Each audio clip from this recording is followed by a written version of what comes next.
Hello guys, मैं हूं अमित और आप देख रहे हैं मेरा यूट्यूब चैनल झारखंड पाठशाला। दोस्तों, आज हम लोग बात करेंगे क्लास 12 की हिस्ट्री की फर्स्ट बुक की फर्स्ट चैप्टर हड़प्पा सभ्यता के बारे में।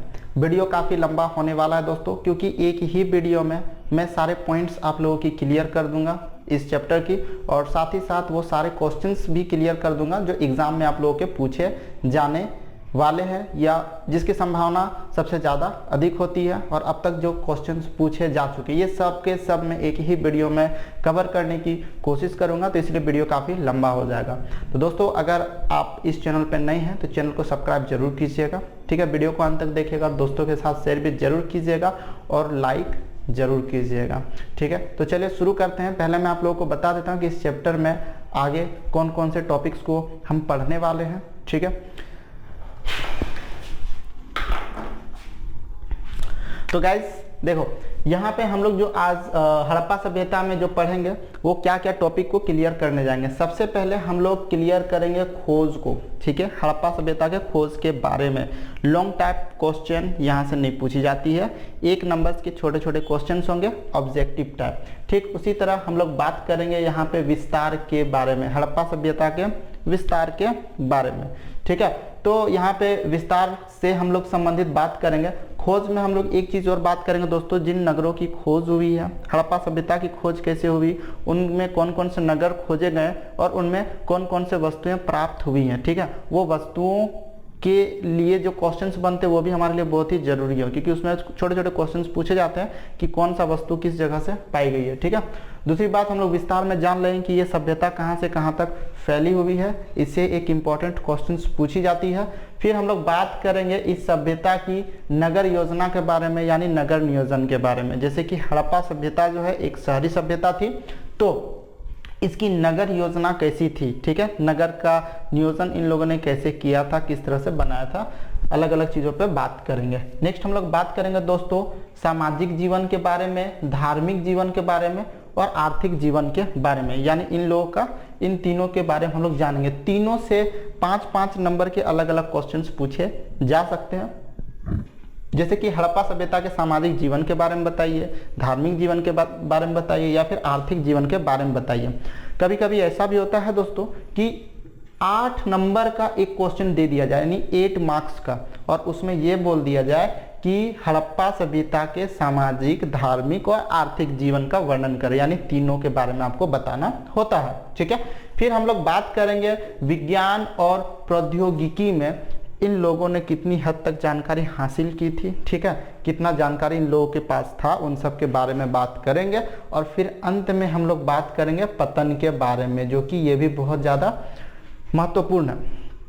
पतन इसलिए क्योंकि हिस्ट्री हम लोग पढ़ते ही इसलिए कि हम लोग यह जान सकें कि प्राचीन समय में जो भी नगरें थीं या जो भी शासन क्षेत्र हुआ करती थी, इन लोगों के पीछे विकास का कारण क्या था और पतन कैसे हुआ, ताकि उन गलतियों को हम ना दोहराएं। तो पतन इम्पोर्टेंट है, पतन से भी 5 मार्क्स का क्वेश्चन आता है, ठीक है।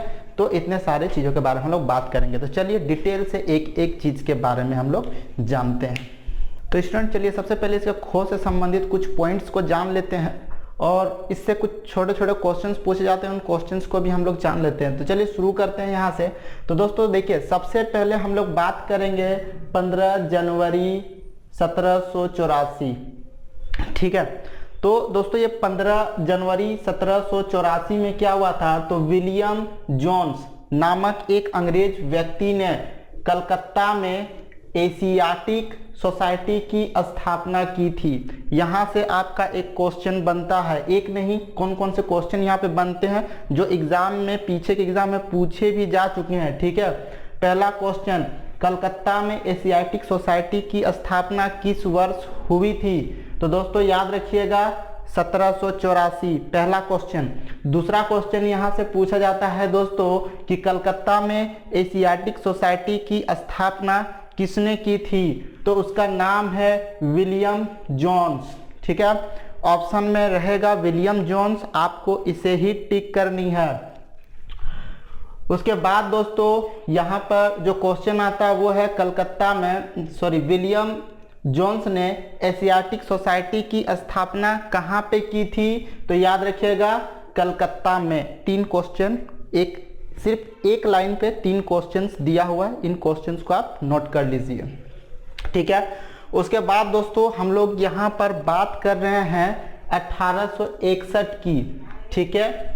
1861 में क्या हुआ था, तो भारत में पुरातत्व विभाग की स्थापना हुई थी। याद रखिएगा, इससे पहले भारत में पुरातत्व विभाग नहीं था। इसकी स्थापना कब हुई, तो 1861 में भारत में पुरातत्व विभाग की स्थापना की गई, ठीक है। ऊपर में जो आप देख रहे हैं दोस्तों, यहाँ पे एशियाटिक सोसाइटी, ठीक है, इसका काम था यहाँ पे जितने भी पुरावस्तुएं प्राप्त और जितने भी लेख प्राप्त होने वाले थे, ठीक है, भारत के इतिहास के बारे में, उनको पढ़ना और भारत के इतिहास को जानना। जिसके बाद 61 में पुरातत्व विभाग की स्थापना की गई। अब इनका काम होगा यहाँ के सभी इतिहासों के बारे में खोज करना, ठीक है। अच्छा, इसके जो जनरल डायरेक्टर, ठीक है, यानी डायरेक्टर जनरल जो चुने गए वो थे कनिंघम जी, ठीक है, कनिंघम महोदय, ठीक है, यानी भारतीय पुरातत्व विभाग के पहले, ठीक है, डायरेक्टर जनरल कौन चुने गए, तो कनिंघम, यानी कनिंघम जी थे, ठीक है। इनके बाद, ठीक है, 1902 में, याद रखिएगा, 1902 में सर जॉन मार्शल, ठीक है, sir John Marshall director general बने और इसी के नेतृत्व में हड़प्पा सभ्यता की खोज हुई, ठीक है। याद रखिएगा, 1902 में सर जॉन मार्शल डायरेक्टर बने और इन्हीं के नेतृत्व में, ठीक है, हड़प्पा सभ्यता की खोज हुई थी। चलिए आगे बात करते हैं, कहानी कैसे स्टार्ट हुई इसकी। तो 1826 ईस्वी में, ठीक है, सर्वप्रथम हड़प्पा टीले का उल्लेख चार्ल्स मेसन नामक एक अंग्रेज ने किया था। इसको भी आप याद रखिएगा, ठीक है, किसने, चार्ल्स मेसन। दोस्तों याद रखिएगा कि सर्वप्रथम हड़प्पा टीले का जो उल्लेख है वो किसने किया था, तो चार्ल्स मेसन ने।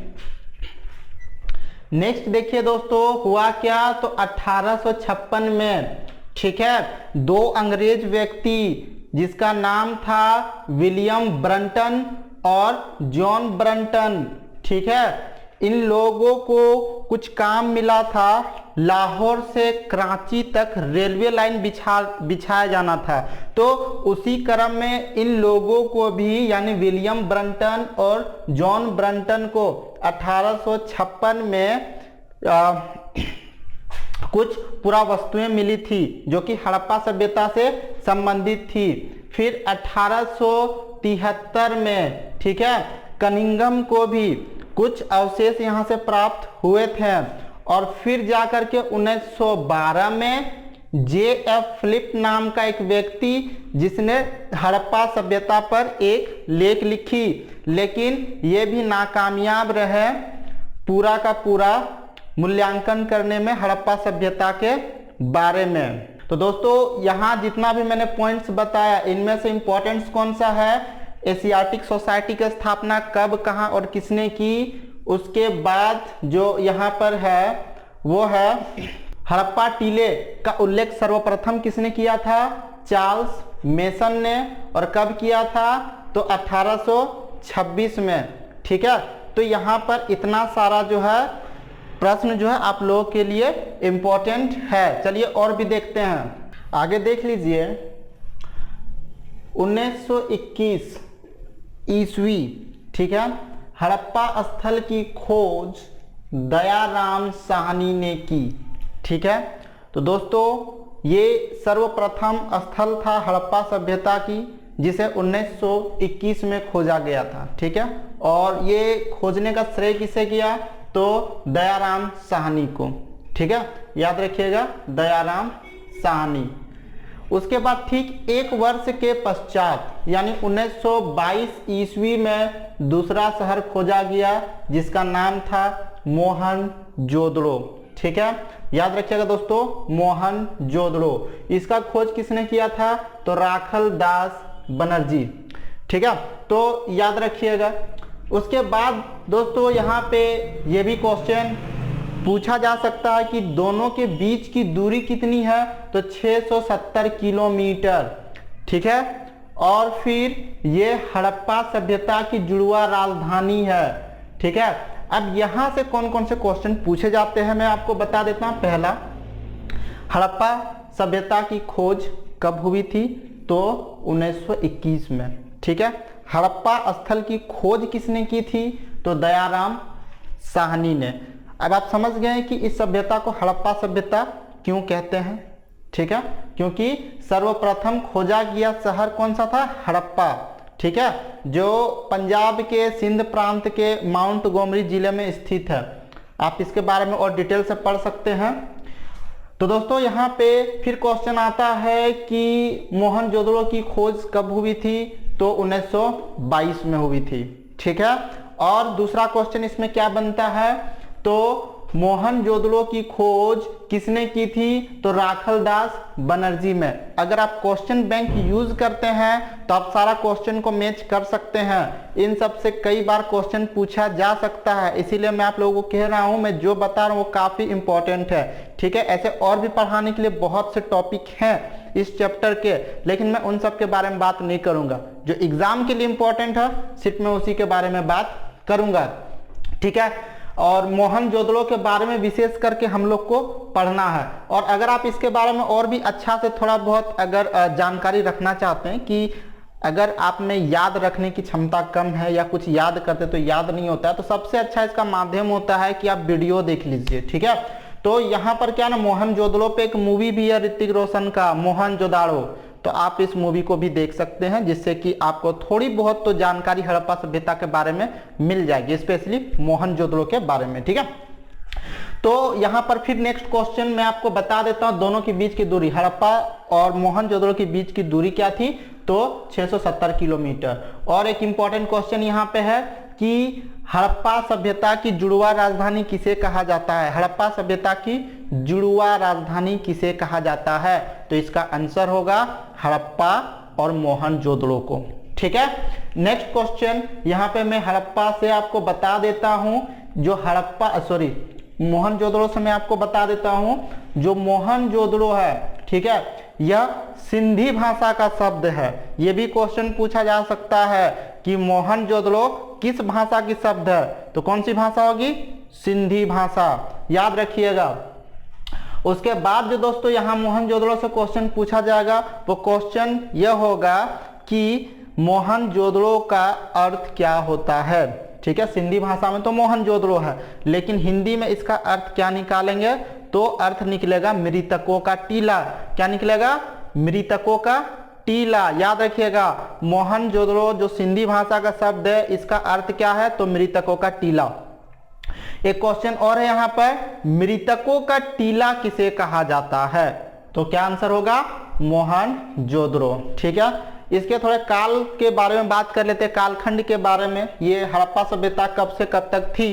तो वैसे अगर आप बुक पढ़ेंगे तो बुक में बहुत से विद्वानों का नाम है और हर किसी ने अलग अलग जानकारी हम लोगों को दिया है, तो आप इसे बुक में देख लीजिए। फिलहाल मैं जो सबसे ज़्यादा यूज़ करता हूँ, इवन अपने टाइम में भी जो मैं आंसर में यूज़ किया था, वो यूज़ किया था C14 का जो माध्यम है, इसके द्वारा जो कालखंड पता किया गया था, ठीक है, कार्बन 14 पद्धति, ठीक है, यानी C14। और देखिए व्हीलर जो थे, ठीक है, REM व्हीलर, इनका भी बताना वही था जो कि C14 पद्धति का था, ठीक है।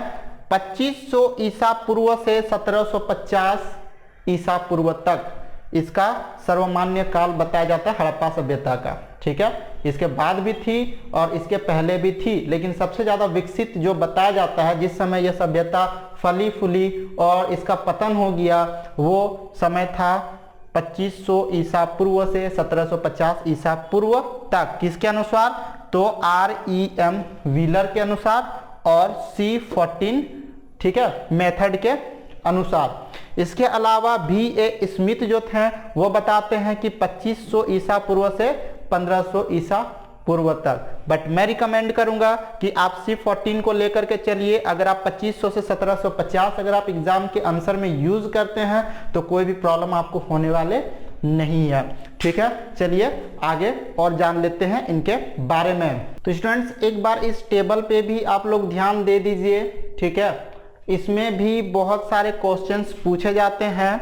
ऐसे तो बहुत बड़ा यह टेबल है, लेकिन मैं सारा चीज़ नहीं बताऊंगा, क्योंकि जो इम्पोर्टेंट है मैं उसे बताऊंगा। बाकी आप देख सकते हो, आपको बीच में मैं एक स्क्रीनशॉट डाल दूंगा एक इमेज का, जिसमें सारा शहर और भी उसमें बहुत सारे जगह स्थल, ठीक है, वर्तमान स्थल, ठीक है, ये सब का नाम दिया हुआ रहेगा, तो आप उन सबको पढ़ सकते हो। फिलहाल जिसे क्वेश्चन आएगा वो मैं आप लोगों को बता दे रहा हूँ। ठीक है, इस टेबल में खोज का वर्ष दिया हुआ है,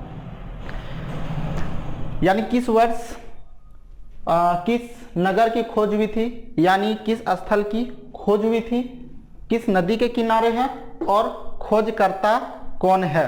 तो यहाँ पे कौन कौन सी इंपॉर्टेंट है, चलिए मैं ये सब बता देता हूँ। तो पहला तो आपको मालूम है दोस्तों, बता चुका मैं पहले भी, हड़प्पा सभ्यता। ठीक है, का नाम हड़प्पा सभ्यता क्यों पड़ा है हड़प्पा सभ्यता का, तो क्योंकि सबसे पहला खोजा गया शहर क्या था, हड़प्पा था। कब खोजा गया था, 1921 में हड़प्पा शहर की खोज हुई थी। याद रखिएगा किस नदी के किनारे है, तो रावी नदी के किनारे है। ये क्वेश्चन आता है कि हड़प्पा किस नदी के किनारे है, कौन सी नदी के किनारे है, रावी। ठीक है, खोजकर्ता कौन था, दयाराम साहनी। ठीक उसी प्रकार मोहनजोदड़ो के बारे में भी आप लोगों को पता है कि मोहनजोदड़ो की खोज कब हुई थी, 1922 में। किस नदी के किनारे है, तो ये जरूर याद रखिएगा, सिंधु नदी के किनारे है। ठीक है, एक बात और दोस्तों, हड़प्पा सभ्यता को सिंधु घाटी सभ्यता भी कहते हैं, यानी सिंधु सभ्यता भी कहते हैं। क्यों कहते हैं, तो दोस्तों देखिए, सबसे पहले बात तो सबसे पहला शहर खोजा गया हड़प्पा, इसीलिए इसे हड़प्पा सभ्यता का नाम दे दिया गया। लेकिन ज्यादातर जो शहर प्राप्त हुई है इस सभ्यता से संबंधित, वो सिंधु नदी के किनारे मिली है। ठीक है, और इस कारण से इसे सिंधु घाटी सभ्यता भी कहा जाता है। याद रखिएगा, हड़प्पा सभ्यता को सिंधु घाटी सभ्यता क्यों कहते हैं, क्योंकि ज्यादातर शहर जो है सिंधु नदी के किनारे मिली है। उसी प्रकार क्वेश्चन फिर थोड़ा उल्टा कर देगा कि सिंधु सभ्यता को हड़प्पा सभ्यता क्यों कहते हैं, तो सबसे पहला खोजा गया स्थल हड़प्पा था, इसीलिए हड़प्पा के नाम पर ही सभ्यता का नाम पड़ गया। ठीक है, तो इसका दो नाम है, एक हड़प्पा सभ्यता, दूसरा सिंधु घाटी सभ्यता। ठीक है, और जैसे कि हम लोग को मालूम है दोस्तों, प्राचीन समय में, ठीक है, लोग जो बसा करते थे वो पानी वाला क्षेत्र में बसा करते थे, जहां से पानी के लिए दिक्कत ना हो सके। और वैसा प्लेस या तो कोई झील का किनारा होता था या कोई नदी का किनारा होता था। तो ये लोग भी जो जो शहर में बसे हुए थे, वो शहर किसी ना किसी नदी के किनारे स्थित था। ठीक है, तो इसका खोजकर्ता राखलदास बनर्जी आप लोगों को मालूम है। नेक्स्ट, 1927 ईस्वी में सूतका गेंडोर की खोज हुई। ठीक है, और ये दास्क नदी के किनारे है। ये इम्पोर्टेंट नहीं है, लेकिन फिर भी मैंने आप लोगों को इसलिए बताया क्योंकि जो पश्चिमी जो मतलब जो तट है, ठीक है, पश्चिमी जो क्षेत्र है आपका हड़प्पा सभ्यता का, वो ठीक है कहाँ तक है, ये सूतका गेंडोर यानी दास्क नदी तक। ठीक है, ये अभी वर्तमान में बलूचिस्तान पड़ता है और ये समुद्री तट इलाका है। ठीक है, मकरान समुद्री तट। तो ये जब हम लोग विस्तार पढ़ेंगे तब इसको ध्यान में हमें रखना है। ठीक है, 57 में लोथल की खोज हुई। ठीक है, और लोथल जो है वो भोगवा नदी के किनारे है। खोजकर्ता SR राव। यहाँ पे इंपॉर्टेंट क्वेश्चन जो बनता है लोथल से, एक क्वेश्चन तो ये बनता है कि लोथल किस नदी के किनारे है, तो याद रखिएगा भोगवा नदी के किनारे। ठीक है, दूसरा क्वेश्चन एक ये भी पूछा जाता है लोथल से संबंधित कि गोदीवाड़ा का साक्ष्य कहाँ से मिला था, या फिर गोदी का साक्ष्य कहाँ से मिला था हड़प्पा सभ्यता में। तो गोदी या गोदीवाड़ा जिसका अर्थ होता है बंदरगाह। ठीक है, जैसे बस के रुकने के लिए बस स्टॉप, रेल के रुकने के लिए रेलवे स्टेशन। ठीक है, उसी तरह हवाई जहाज के उतरने के लिए हवाई अड्डा या फिर एयरपोर्ट होता है। उसी तरह पानी जहाज के ठहरने के लिए भी जगह होती है जिसको बंदरगाह कहा जाता है, डॉकयार्ड। ठीक है, तो उसे ही यहाँ पे गोदी या गोदीवाड़ा कहा गया है। तो इसका साक्ष्य भी जो है लोथल से मिला है, जो कि गुजरात में है। ठीक है, तो चलिए अब हम लोग हड़प्पा सभ्यता का विस्तार को हम लोग समझ लेते हैं। तो आपको लिखना कि हड़प्पा सभ्यता का विस्तार बताइए। तो आप देख लीजिए इसके विस्तार को बताते समय आपको क्या क्या ध्यान में रखना है। ऐसे तो वर्तमान समय में कुछ और है, लेकिन हम लोग किताब को लेकर के चलेंगे। ठीक है, तो दोस्तों देखो यहाँ पर हड़प्पा सभ्यता का विस्तार, सबसे पहले मैंने यहाँ पे एक पुरातत्ववेत्ता का नाम यहाँ पे लिख दिया है जिसका नाम है रंगनाथ राव महोदय, यानी रंगनाथ राव के अनुसार हम लोग यहाँ पे बताएंगे। ध्यान रखें दोस्तों, थोड़ा बहुत हिंदी लिखने में प्रॉब्लम आ सकती है, गलती हो सकती है मुझसे, तो उसे आप इग्नोर कीजिएगा, आप पॉइंट्स पे ध्यान दीजिए, ठीक है। तो सबसे पहले देखिए हड़प्पा सभ्यता पूर्व से पश्चिम तक कितना किलोमीटर है, 1600 किलोमीटर। यानी अगर हम लोग बात करें इसकी लंबाई और चौड़ाई के बारे में, ठीक है, तो इसकी जो यहाँ पे हम लोग देख रहे हैं पूर्व से पश्चिम यानी जो चौड़ाई है वो 1600 किलोमीटर है, ध्यान रखिएगा। दूसरा उत्तर से दक्षिण तक, ठीक है, उत्तर से दक्षिण तक यानी जो लंबाई है वो कितना है, 1100 किलोमीटर, याद रखिएगा, ठीक है। और इसका जो भौगोलिक आकार है वो कैसा है, त्रिभुजाकार है। कैसा है, त्रिभुजाकार, ये भी क्वेश्चन आता है, ठीक है। यानी ये सभ्यता जो फैली हुई है ये एक त्रिभुजा आकार क्षेत्र में विस्तृत है, यानी कुछ इस तरह से, ठीक है, ये त्रिभुजा आकार में विस्तृत है। अब दोस्तों यहाँ पर आप देखिए कुल जो क्षेत्रफल अगर इसका हम लोग देखेंगे यानी लंबाई चौड़ाई को मिला करके, ठीक है, तो ये होता है 12,99,600 वर्ग किलोमीटर, ठीक है, 12,99,600 वर्ग किलोमीटर इसकी कुल आपका लंबाई और चौड़ाई यानी कुल क्षेत्रफल जो है, ठीक है। देख लीजिए, यानी ये हो गया उत्तर, ये हो गया दक्षिण, ठीक है, इधर पूरब है इधर पश्चिम। तो देख लीजिए यहाँ पे पूरब से पश्चिम तक कितना है, 1600 किलोमीटर, ध्यान रखिएगा, पूरब से पश्चिम 1600 किलोमीटर है।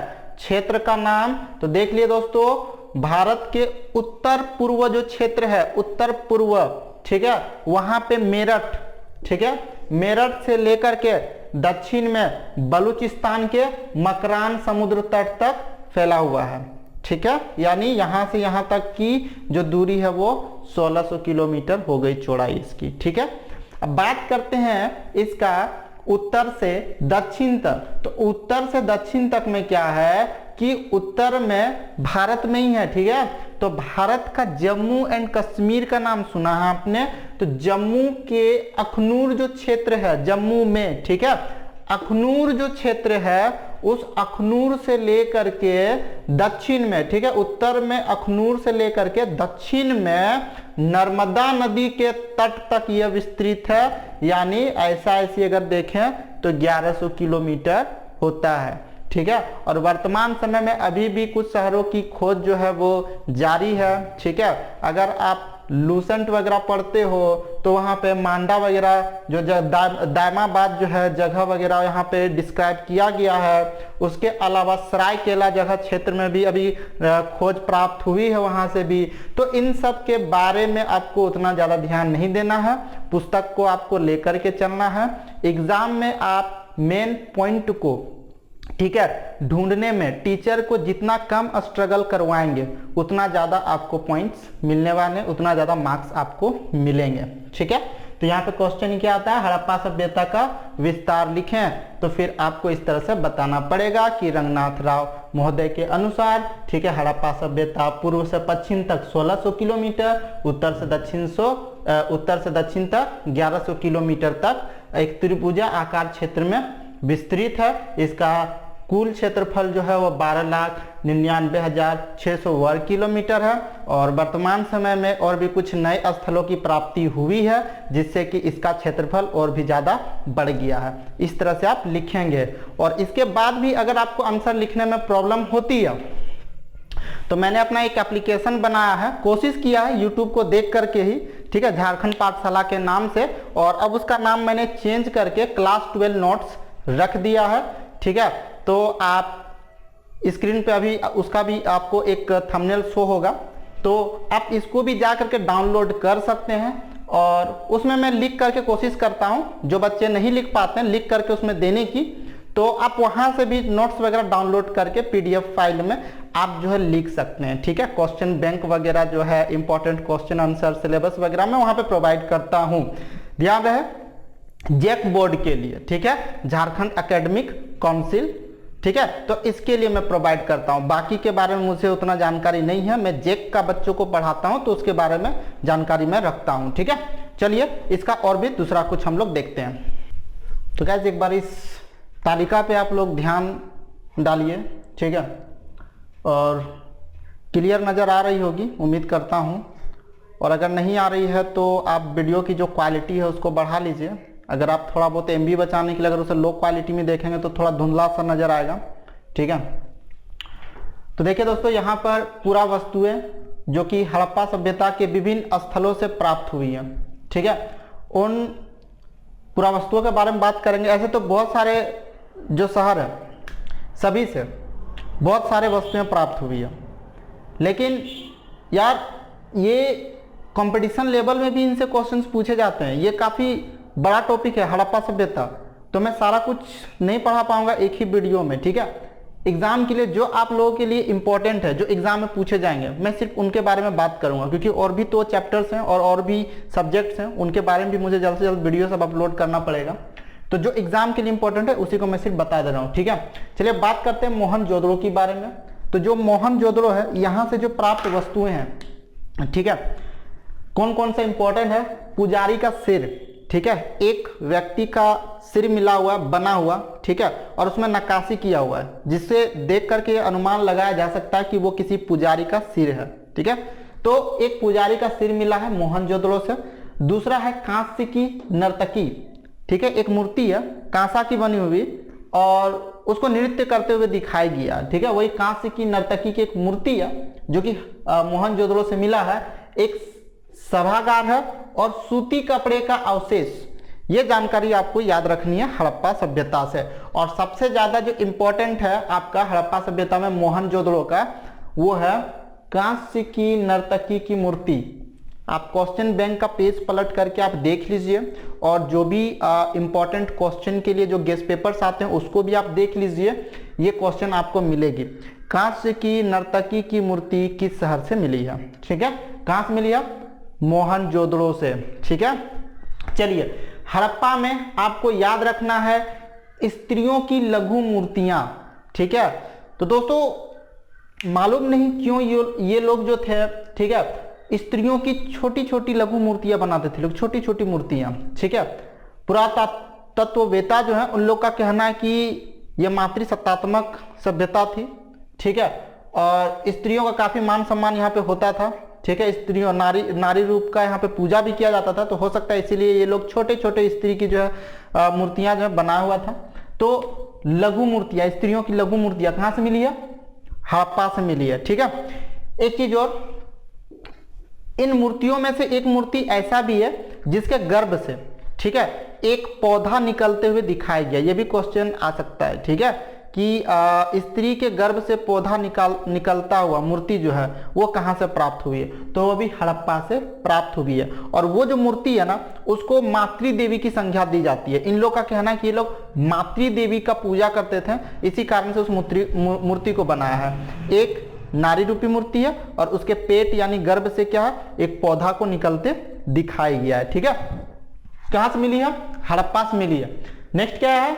RH37, ये एक कब्रिस्तान है, ठीक है। क्वेश्चन आ सकता है कि RH37 कब्रिस्तान कहां से प्राप्त हुई है दोस्तों? तो वो हो जाएगा हड़प्पा से, ठीक है। नेक्स्ट है चन्हूदड़ो। चन्हूदड़ो भी जगह का ही नाम है, ठीक है। यहां से मनके बनाने का कारखाना, अभी वर्तमान समय में बहुत सारा मार्केट में फैशन के लिए माला या हाथ में पहनने के लिए ब्रेसलेट्स वगैरह जो है वो मिलती है, जिसमें कुछ मोती होती है, कुछ इस तरह के आकार की, ठीक है, कुछ इस तरह के आकार की जो है मोती होती है, ठीक है। और इसी टाइप का ये लोग क्या करते थे? तो मोती यानी मन का, उसका बनाने का वहां पे कारखाना था। शायद इसे ये लोग हार वगैरह बनाते समय ये लोग उसे बना करके पहनते होंगे, ठीक है। तो उसका कारखाना भी मिला हुआ चन्हूदड़ो से। पीतल का एक बत्तख भी है, ठीक है, पीतल का एक बत्तख बना हुआ है जो कि चन्हूदड़ो से मिला है। और लिपस्टिक के साक्ष्य, जी हाँ, यहाँ के जो हड़प्पा सभ्यता जो लोग थे, ठीक है, ये लोग जो नारियां थी, यहाँ के नारियां भी, ठीक है, फैशन वगैरह किया करती थी। तो ये लिपस्टिक के भी साक्ष्य यहाँ से प्राप्त हुई है चन्हूदड़ो से। और भी बहुत सारे पुरा वस्तु है, लेकिन मैं उन्हें बताऊंगा जो एग्जाम के लिए इंपॉर्टेंट है, ठीक है। उसके बाद है लोथल। तो लोथल में जो इंपॉर्टेंट है वो है फारस की मुहरें, ठीक है। जो फारस जो क्षेत्र थी, जो शहर थी, वहां की जो मुहरें थी, वो मुहर कहाँ पे मिली है, तो लोथल, हड़प्पा सभ्यता के लोथल से प्राप्त हुई है। इससे मालूम चल जाता है कि उन लोगों से इन लोग का कुछ लेन देन होता था। युगल समाधान, ठीक है, युगल समाधान भी मिला है दोस्तों, कहां से, तो लोथल से मिला हुआ है। युगल समाधान मतलब एक ही समाधान में स्त्री और पुरुष को दफनाया हुआ, इस तरह से मिला हुआ है, ठीक है, युगल में। अब हो सकता है उस समय भी सती प्रथा प्रचलित रहा होगा, या फिर हो सकता है कोई अन्य कारण भी रहा होगा, लेकिन युगल समाधान मिला है कहां से, लोथल से, ठीक है। और गोदी, सबसे मोस्ट इंपॉर्टेंट पॉइंट, आप लोगों को मैंने पहले भी बताया, गोदी या गोदीवाड़ा यानी बंदरगाह को कहते हैं, इसका साक्ष्य कहां से मिला है, लोथल से मिला हुआ है, ठीक है। तो ये वाला इंपॉर्टेंट है बहुत ज्यादा। कालीबंगा, कालीबंगा से क्या क्या इंपॉर्टेंट है, अग्निकुंड, जिससे पता होता है कि ये लोग अग्नि की पूजा करते थे, अग्नि कुंड मिला हुआ है। अलंकृत फर्श मिला हुआ है, यानी हो सकता है हवन करने से पहले ये जो फर्श था उसे ये लोग सजाते थे, अलंकृत करते थे, ठीक है। तो अलंकृत फर्श का भी साक्ष्य जो है वो कालीबंगा से मिला हुआ है। हल से जुते खेत का साक्ष्य, ये सबसे ज्यादा इंपॉर्टेंट है आपका यहाँ पर, ठीक है। हल से जुते खेत का साक्ष्य कहाँ से मिला है, या हल कहाँ से मिला है, तो इसका सही जवाब होगा कालीबंगा से मिला हुआ है, ठीक है। ऐसे हड़प्पा से भी लकड़ी का हल मिला हुआ है दोस्तों, ठीक है, लेकिन हल का साक्ष्य जो है वो पूछा जाता है, कालीबंगा आप उसको कीजिएगा, वो सही होगा। और हल से जुते खेत का भी अगर क्वेश्चन पूछता है तो कालीबंगा ही कीजिएगा, ठीक है। आप क्वेश्चन बैंक फिर से आप देख लीजिए, ये क्वेश्चन भी आपको मिल जाएगा, गेस्ट पेपर में भी आपको मिल जाएगा, ठीक है। तो बहुत बार इस क्वेश्चन को पूछा जा चुका है कि जुते हुए खेत का साक्ष्य कहां से मिला। तो और भी बहुत सारा क्षेत्र है, ठीक है। और हाँ, यहाँ से एक क्वेश्चन आप याद और रखिएगा कि हड़प्पा सभ्यता के 5 शहरों का नाम भी पूछा जाता है, तो आप ऐसे नाम भी इसका याद रखिएगा। एक तो हड़प्पा हो गया, दूसरा मोहनजोदड़ो हो गया, ठीक है, चन्हूदड़ो, लोथल, कालीबंगा, ठीक है, ये 5 शहर का नाम आप यूज कर सकते हैं। इसके अलावा और भी बहुत सारा है, राखीगढ़ी है, ठीक है, बनावली है, तो रोपड़ है, रंगपुर है, बहुत सारा जगह है, ठीक है। तो आप इसको किताब में थोड़ा सा देख लीजिएगा, बाकी शहर के नाम भी, ठीक है। तो दोस्तों चलिए नगर योजना के बारे में बात कर लेते हैं, ठीक है। नगर योजना भी काफी बड़ा टॉपिक है, तो इसको भी हम लोग पॉइंट में डिवाइड करते हैं पहले, और उसके बाद एक एक करके इसमें बात करते हैं, ठीक है। तो नगर योजना में सबसे पहले हम लोग बात करते हैं भवन निर्माण कला के बारे में, ठीक है। ये लोग जो भवन बनाते थे, तो भवन को बनाने समय किन किन बातों का ध्यान रखते थे, किस तरह से भवन को बनाया गया था। सबसे पहला जो पॉइंट है वो योजना थी, ठीक है। यानी ये लोग भवन जो बनाते थे वो एक योजना के तहत ये लोग बनाते थे, अर्थात कि इन लोग का जो भवन है उसे देख करके ऐसा लगता है जैसे कि मानो पहले प्लानिंग की गई हो, पहले सड़क का निर्माण किया गया होगा और फिर जा करके सड़क के किनारे भवनों को बनाया गया होगा, ठीक है। यानी देख करके लगता है कि भवन को बनाने से पहले लोग काफी प्लानिंग की होगी। ओके, यहाँ तक कि अगर आप मेट्रो सिटी देखते हो या फिर कोई भी शहर देखते हो जिसको प्लानिंग के तहत बसाया गया, तो आपको वहाँ के जो सड़कें होंगे बिल्कुल एक जैसा लगेंगे, ठीक है। भवन जो होती है वो बिल्कुल एक जैसा लगेंगे आपको, ठीक है। तो अगर आप बुक पढ़ते हो तो बुक में भी आपको बताया गया कि इनका जो भवन जो बनता था ये लोग एक प्लानिंग के तहत ये लोग बनाया था, ठीक है। पहले क्या किया था, सड़कों का निर्माण किया गया, फिर भवन का निर्माण किया गया। स्पेशली अगर हम लोग देखते हैं हड़प्पा के बारे में या मोहनजोदड़ो के बारे में, तो कहा जाता है जो मोहनजोदड़ो है वो 2 भागों में विभक्त थी, ठीक है, पूर्वी और पश्चिमी, ठीक है, पूर्वी और पश्चिमी। तो जो पश्चिमी साइड जो था वो वहाँ पे जो भवन बनी हुई थी वो एक टीले, पहले एक टीला का निर्माण किया गया था, ठीक है। और उस टीले पर मतलब एक ऊंचा जगह पे जो है उस शहर को बसाया गया था, उस भाग को, और ऐसा प्रतीत होता है कि उसमें शासक वर्ग लोग रहते थे, ठीक है। तो पहला तो भवन को एक योजना के तहत ये लोग बनाता था। दूसरा, भवन को बनाते समय लोग क्या करता था, वास्तुशास्त्र का ध्यान रखते थे। वास्तुशास्त्र का ध्यान जैसे कि ये लोग जो घर बनाते थे उस घर की जो दरवाजे थे, ठीक है, वो दरवाजे आगे की ओर ना खुल करके पीछे की ओर खुलते थे, ठीक है। जिस तरह से हम लोग के घर के जो दरवाजे हैं वो हम लोग पीछे की ओर गेट को खोलते हैं, ठीक है। तो उस तरह से ये लोग जो है ना गेट को लगाते थे। दूसरी बात, इन लोग का जो गेट होता था वो डायरेक्ट जो मतलब मेन जो प्रमुख जो सड़क होती थी उस ओर ना खुल करके गलियों की ओर जो है वो खुलते थे, ठीक है। तो ये भी बात इन लोग ध्यान में रखते थे। दूसरा, घर का जो निर्माण होता था तो आंगन, बाहर से जो है ना आंगन वो डायरेक्ट दिखाई नहीं देता था। मान लीजिए कि यह एक आंगन है किसी भी घर का, ठीक है, और इस जगह पे एक गेट, ठीक है। तो ये आंगन डायरेक्ट गेट से नहीं दिखाई देना चाहिए था, ठीक है। इसके कारण ये लोग क्या किए थे, तो यहाँ पे एक बरामदे का निर्माण करके रखा हुआ था, ताकि पहले बरामदा में लोग प्रवेश करता था, बरामदा में, और उसके बाद आंगन में, यानी आंगन जो है बाहर से डायरेक्ट नजर नहीं आते थे, ठीक है। तो वास्तु और भी बहुत सारी चीजें हैं जो वास्तुशास्त्र के अंतर्गत आते हैं, यानी वास्तुशास्त्र का लोग ध्यान रखता था, ठीक है। अच्छा, नेक्स्ट क्या है, ईंटे का प्रयोग। हड़प्पा सभ्यता में कच्ची और पक्की दोनों प्रकार के ईंटों का प्रयोग किया गया था घर को निर्माण करने के लिए, ठीक है। नेक्स्ट है उसके बाद आपका 2 मंजिला मकान। तो दोस्तों हड़प्पा सभ्यता में दोनों प्रकार की मकानें पाई गई है, ठीक है, 1 मंजिला और 2 मंजिला भी, ठीक है। 2 मंजिला जो मकानें होती थी वो प्रायः जो शासक वर्ग के लोग होते थे या फिर जो धनी वर्ग के जो लोग होते थे उन लोगों का होता था।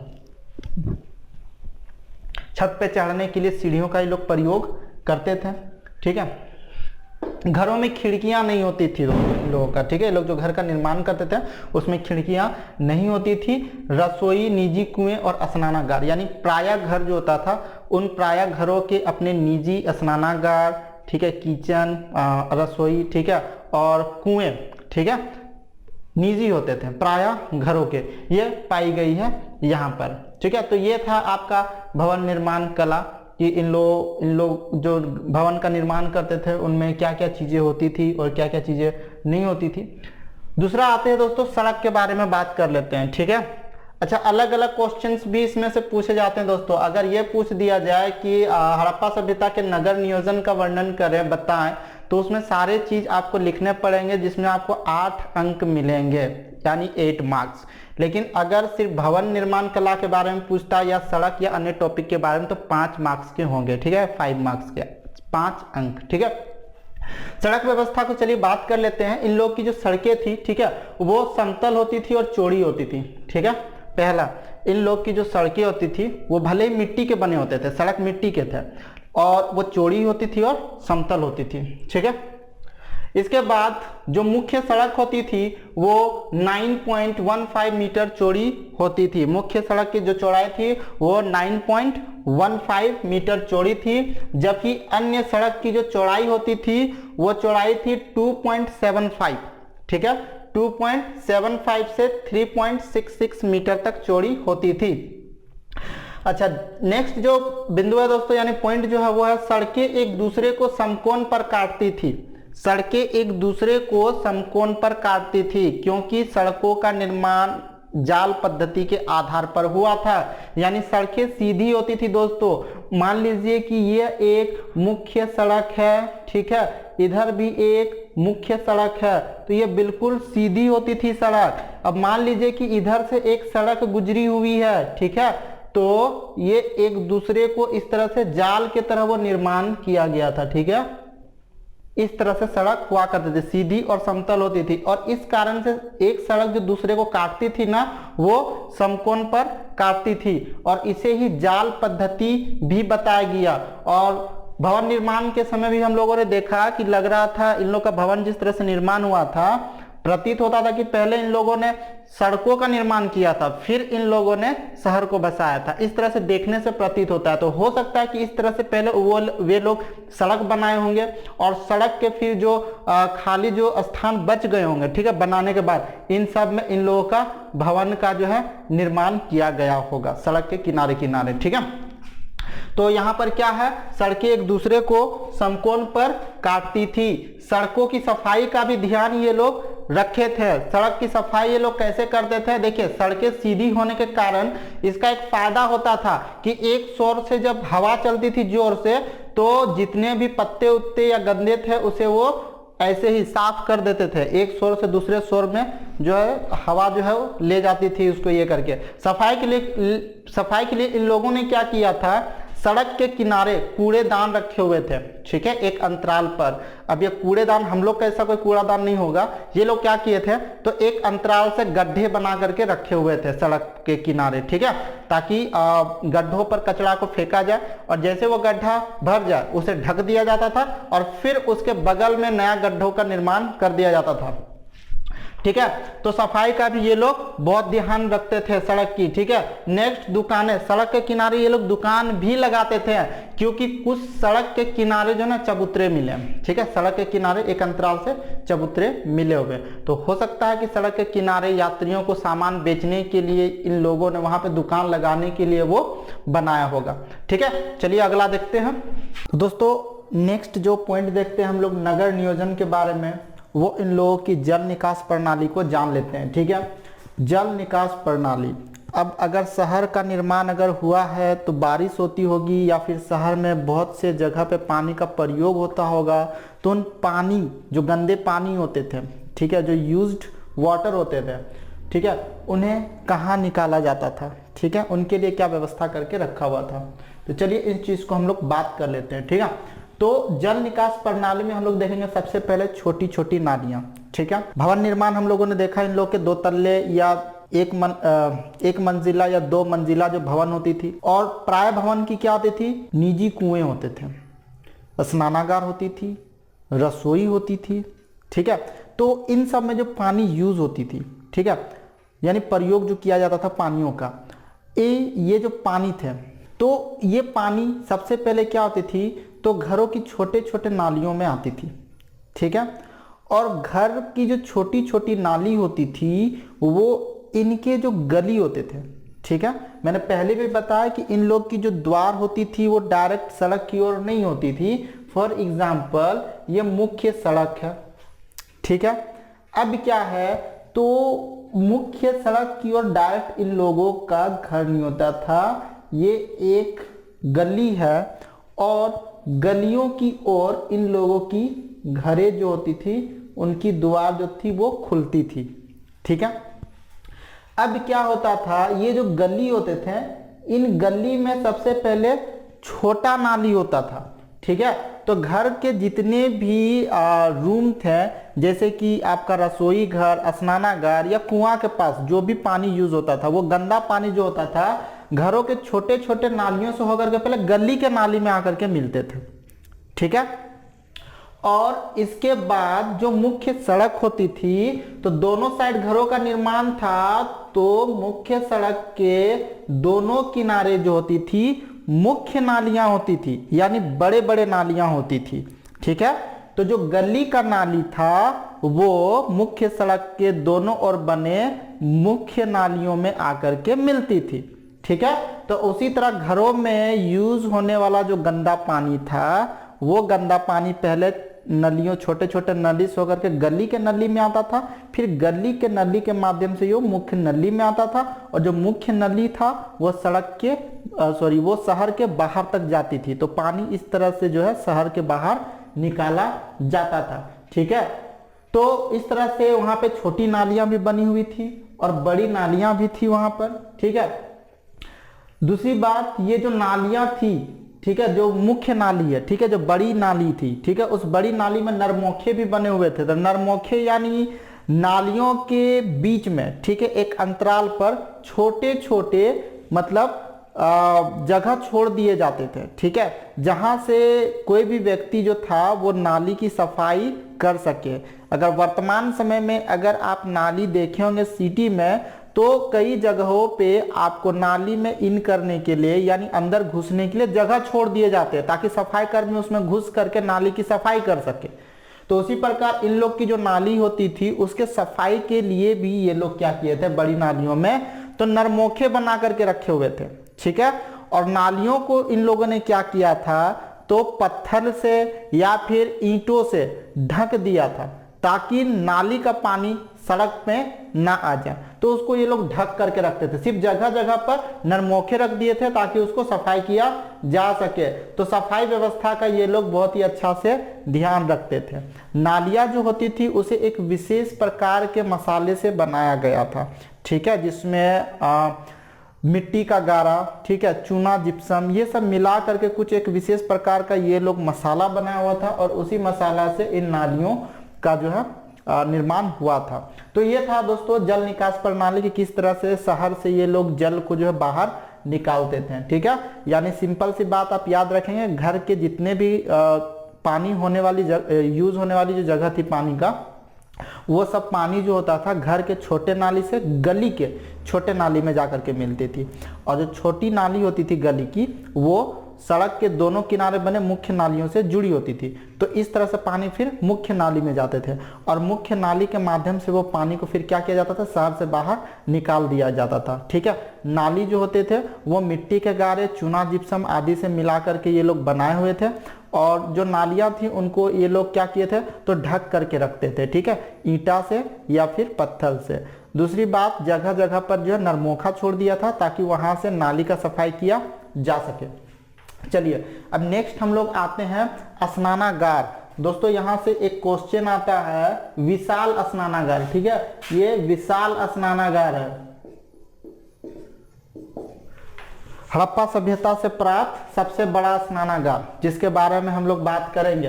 तो विशाल स्नानागार जो कि मोहनजोदड़ो से मिली है, कहां से, मोहनजोदड़ो से। एक नंबर का क्वेश्चन आ सकता है कि हड़प्पा सभ्यता में प्राप्त विशाल स्नानागार कहां से मिली है, तो आंसर क्या होगा, मोहनजोदड़ो, याद रखिएगा, ठीक है। तो चलिए इस स्नानागार के बारे में थोड़ा सा बात कर लेते हैं। ये स्नानागार कोई निजी नहीं था, बल्कि ये सामूहिक स्नानागार था, यानी किसी सार्वजनिक कार्य के लिए, किसी अनुष्ठानिक कार्य के लिए इसका निर्माण शहर में करवाया था, ठीक है। अब देखिए ये जो स्नानागार है, इसकी जो लंबाई और जो चौड़ाई थी, ठीक है, वो 39 फुट, ठीक है, लंबा और 23 फुट चौड़ा था, ठीक है। याद रखिएगा कि ये जो स्नानागार है 39 फुट जो है, यानी फीट लंबा, और चौड़ा कितना था, 23 फुट। ये गहरा था 8 फुट, ठीक है, यानी 8 फीट जो था वो गहरा था। अब ये जो था स्नानागार, ये स्नानागार का जो फर्श था नीचे का, उसे पकी हुई ईंटों से बनाया गया था ताकि पानी गंदा ना हो, ठीक है।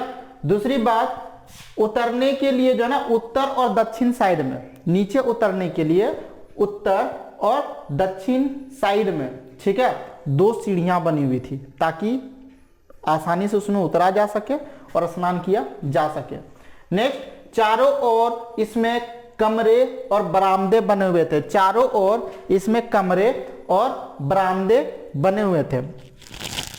संभवतः ये जो कमरे जो होते थे, इन कमरों का निर्माण इसलिए कराया गया होगा ताकि इस स्नानागार में स्नान करने के बाद लोग, स्त्री या पुरुष जो है वो वस्त्र को बदल सके, ठीक है। साफ पानी का व्यवस्था किया गया था इस स्नानागार में, याद रखिएगा, साफ पानी का भी व्यवस्था किया गया था।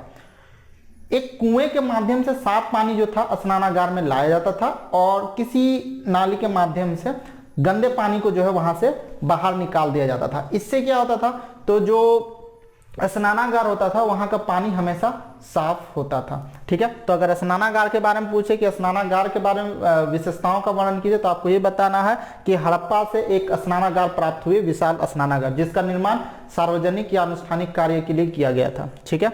इसकी लंबाई जो है वो 39 फीट तथा चौड़ाई 23 फीट था, ठीक है, और ये 8 फीट गहरा था। इसका जो फर्श था वो ईंटों से बना हुआ था, ठीक है, पकी हुई ईंटों से, और उतरने के लिए उत्तर दक्षिण में सीढ़ियों का निर्माण किया गया था।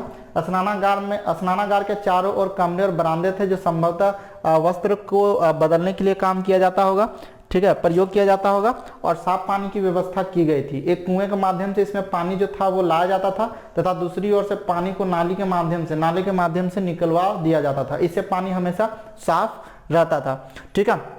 तो ये जो स्नानागार है बहुत ही इंपॉर्टेंट है, इसको बिल्कुल आप ध्यान रखिएगा। तो बच्चा लोग, नगर योजना यानी नगर नियोजन के बारे में जो अंतिम पॉइंट मैं बताने जा रहा हूँ वो है अन्नागार, ठीक है। कई सारे नगरों में, ठीक है, हड़प्पा में, मोहनजोदड़ो में ऐसे एक एक ऐसे विशाल भवन का निर्माण कराया गया था जहाँ पे ये लोग अन्न का भंडारण करते थे, यानी अन्न को एकत्रित करने का काम करते थे। ठीक है, जिसको अन्नागार कहा गया, यानी अनाज को एकत्रित करने का काम ये लोग करते थे। और ये जो अन्न होता था, ठीक है, ये किसी आपातकाल में इसका प्रयोग किया जाता था। हो सकता है अभी के समय की तरह उस समय भी किसी प्रकार का अगर कोई खाद्य संकट आ गया हो, ठीक है, या किसी भी प्रकार से खाद्य की कमी हो तो इस अन्नागार का प्रयोग किया जाता था। ठीक है, तो ये जो अन्नागार है तो ऐसे हड़प्पा में भी मिली है, मोहनजोदड़ो में भी मिली है, लेकिन हम लोग बात करेंगे मोहनजोदड़ो के बारे में, क्योंकि सबसे विशाल जो भवन है वो अन्नागार की थी और वो मोहनजोदड़ो की थी। ठीक है, तो इसको विशाल अन्नागार भी बोल सकते हैं हम लोग। अगर ये क्वेश्चन आ जाए, ये विशाल अन्नागार, ठीक है, यानी हड़प्पा सभ्यता की सबसे विशाल संरचना की बात की जाए या भवन की बात की जाए तो वो अन्नागार थी जो कि मोहनजोदड़ो से मिली थी। तो ये क्वेश्चन भी आ सकता है कि विशाल अन्नागार जो है वो कहाँ से प्राप्त हुई है, तो कहाँ से, मोहनजोदड़ो से। ठीक है, और भी कई स्थल पे मिले हैं लेकिन वो इसके तुलना में काफी छोटा है। ठीक है, इसकी जो लंबाई है दोस्तों, ठीक है, वो 45.72 मीटर है, जबकि चौड़ाई जो है 22.86 मीटर है। ठीक है, अब ये अन्नागार जो था दोस्तों, वहां पे हवा की व्यवस्था की गई थी, यानी बाहर से हवा जो है वो आसानी से पहुंच सके ताकि अनाज को कोई नुकसान ना पहुंचे या खराब ना हो जाए। दूसरी बात, ठीक है, अन्न को रखने का ये अच्छा एक व्यवस्था ये लोग करके रखा था, अन्न को उसमें डालने का भी एक अच्छा से ये लोग उपाय करके रखा हुआ था। ठीक है, यानी इस अन्न को जो ना ऊपर से डाला जाता था, ऊपर में किसी जगह पे एक छोटा सा जगह बनाया जाता था और अन्न को ऊपर ले जाकर के वहां से डाल दिया जाता था। तो ये अन्न को एकत्रित करने का ये एक अच्छा इन लोगों ने उपाय करके रखा हुआ था शहर के लिए। ठीक है, तो दोस्तों नगर योजना में यानी आपको इतने सारे पॉइंट्स जानने हैं जो कि मैंने आपको बताया। वो पॉइंट कौन कौन से हैं मैं एक बार फिर से बता दे रहा हूं। पहले आपको जानकारी रखना पड़ेगा भवन निर्माण के बारे में। अगर ये क्वेश्चन आता है कि हड़प्पा सभ्यता के नगर नियोजन की जो व्यवस्था है उसके बारे में बताइए, तब तो आपको सारा लिखना पड़ेगा इस तरह से पॉइंट में डिवाइड करके, जो कि 8 मार्क्स का होगा, यानी 8 मार्क्स का, 8 अंकों का वो होगा। और नहीं तो फिर अगर 5 नंबर का अगर दे दिया जाए या उससे कम नंबर का दिया जाए तो फिर छोटा छोटा क्वेश्चन इस तरह से पूछेगा, हड़प्पा सभ्यता के भवन निर्माण कला के विषय में बताइए। ठीक है, या फिर सड़क व्यवस्था के बारे में बताइए, हड़प्पा सभ्यता के सड़क व्यवस्था के बारे में बताइए, या फिर हड़प्पा सभ्यता के जल निकास प्रणाली, बहुत इंपॉर्टेंट है दोस्तों जल निकास प्रणाली।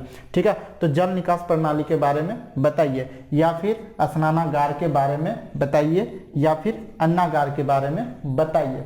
और सिर्फ नगर नियोजन पूछता है तो फिर ये सारा पॉइंट आपको बताना पड़ेगा। इसके बाद भी अगर आपको लिखने में कोई दिक्कत होती है दोस्तों तो फिर आप मेरा एप्लीकेशन झारखंड पाठशाला, जिसका नाम मैंने चेंज करके क्लास 12 नोट्स रख दिया है, ठीक है, तो आप उसे डाउनलोड कर सकते हैं। ठीक है, और उससे आप प्राप्त कर सकते हैं। प्लस कांटेक्ट नंबर मैं आपको प्रोवाइड करा दूंगा, अगर आप कमेंट करेंगे तो मैं अपना व्हाट्सएप नंबर भी आपको शेयर कर दूंगा। आप क्वेश्चन को लिख करके भेज सकते हैं, मैं लिख करके आपको दे दूंगा। ठीक है, जो क्वेश्चन सॉल्व करने में आपको प्रॉब्लम हो रही है। चलिए दोस्तों, अब हम लोग बात कर लेते हैं हड़प्पा सभ्यता के सामाजिक जीवन के बारे में। ठीक है, यानी ये लोग सामाजिक जीवन को कैसे जीते थे। ठीक है, ये भी इंपॉर्टेंट क्वेश्चन है। क्वेश्चन कुछ इस तरह से पूछेगा कि हड़प्पा सभ्यता के सामाजिक जीवन की विशेषताओं का वर्णन करें या उनके सामाजिक जीवन के बारे में बताइए। ठीक है, तो देखिए दोस्तों, पहला बात तो सामाजिक जो जीवन था इन लोगों का, ठीक है, वो बहुत ही ज़्यादा खुशहाल वाला था। ठीक है, काफ़ी ज़्यादा सुविधाएं इन लोगों की उपलब्ध थी और सुविधापूर्ण भी थी। ठीक है, दूसरी बात, इन लोगों की जो समाज की जो सबसे छोटी इकाई होती थी वो परिवार ही था। ठीक है, यानी कई सारे परिवार का मिलकर के समाज का निर्माण हुआ था, जैसे कि हम लोगों का है। ठीक है, और जैसे कि मैंने पहले भी बात किया था कि हड़प्पा से बहुत सारे नारियों की छोटी छोटी मूर्तियां मिली हैं और इससे प्रतीत होता है कि इन लोगों की जो परिवार थी, ठीक है, यानी जो समाज थी वो मातृसत्तात्मक थी, यानी महिलाओं का प्रधानता उसमें ज़्यादा था, यानी उन लोगों को सबसे ज़्यादा महत्व दिया गया परिवार में। ठीक है, तो चलिए हम लोग बात करते हैं एक एक करके इन लोग के सामाजिक जीवन के बारे में। तो सबसे पहला जो पॉइंट है दोस्तों सामाजिक जीवन के बारे में, वो है भोजन। ठीक है, तो दोस्तों सबसे पहला जो पॉइंट है वो है भोजन। तो दोस्तों देखिए, जो हड़प्पा वासी थे, ठीक है, यानी हड़प्पाई लोग दोनों प्रकार का भोजन करते थे। ये लोग शाकाहारी और मांसाहारी दोनों प्रकार का भोजन करते थे। अब शाकाहारी जो भोजन था उसके लिए ये लोग खेती वगैरह करते थे। ठीक है, यानी कृषि के बारे में इन लोग को जानकारी था, ये लोग अस्थायी कृषि करते थे और जो खेती करते थे उसमें से ये लोग जो गेहूं, ठीक है, कई प्रकार के दाल, तिल, इन सब का उत्पादन ये लोग कर लेते थे। चावल का जो साक्ष्य है वो बहुत ही कम मात्रा में मिला है। ठीक है, लेकिन हाँ चावल का भी प्रयोग ये लोग करते थे। ठीक है, तो यहाँ पर ये लोग भोजन में ये सब करते थे। दूसरा बात है मांस। ठीक है, मांसाहारी में ये लोग जो थे वो जंगली जानवर और पालतू जानवर दोनों प्रकार के मांसों का ये लोग सेवन करते थे। ठीक है, कुछ जानवरों को इन लोगों ने पालतू बना करके रखा था। ठीक है, और कुछ जो जानवर थे उन लोगों का शिकार करते थे। अब ये शिकार ये लोग खुद से करते थे या इसके लिए कोई आखेटक समुदाय होता था जो लोग शिकार करते थे और उनका मांस इन लोग को बेचते थे, ऐसा कोई साक्ष्य प्राप्त नहीं है। तो हो सकता है कि इन लोगों के लिए कोई आखेटक समुदाय भी रहा होगा, शिकारी समुदाय भी रहा होगा और ये लोग खुद से भी शिकार वगैरह करते थे। तो मांस की प्राप्ति ये लोग खुद से भी शिकार हो सकता करते थे या फिर संभवतः आखेटक समुदाय के द्वारा प्राप्त कर लेते थे। दूसरा है दोस्तों वस्त्र।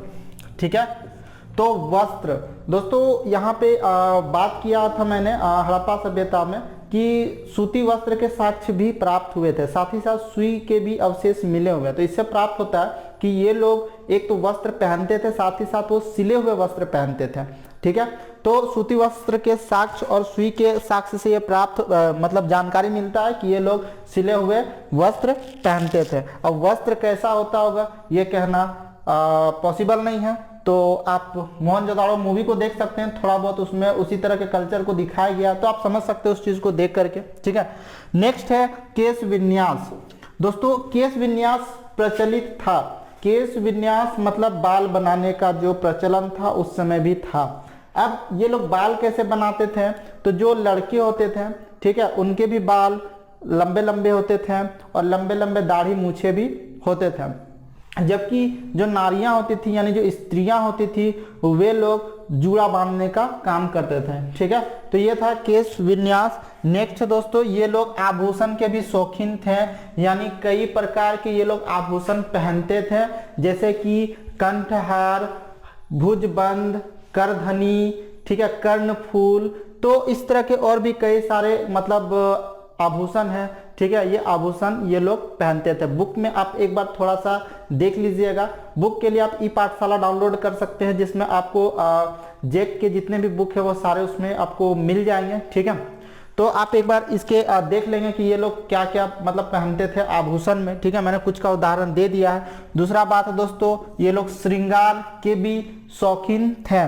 ठीक है, तो श्रृंगार में दोस्तों चन्हू-दड़ो से हम लोगों ने देखा कि लिपस्टिक के साक्ष्य वहां से प्राप्त हुए हैं। ठीक है, दूसरी बात जो मोहनजोदड़ो था दोस्तों, वहां की जो नारियां थी वो काजल और पाउडर से परिचित है। दूसरी बात यहाँ पे जो तांबा का दर्पण का भी साक्ष्य मिला हुआ है और कंघे का भी ये लोग यूज करते थे। ठीक है, तो ये सब श्रृंगार में जाएगा। ठीक है, तो नेक्स्ट है दोस्तों आवश्यक एवं आरामदायक वस्तु।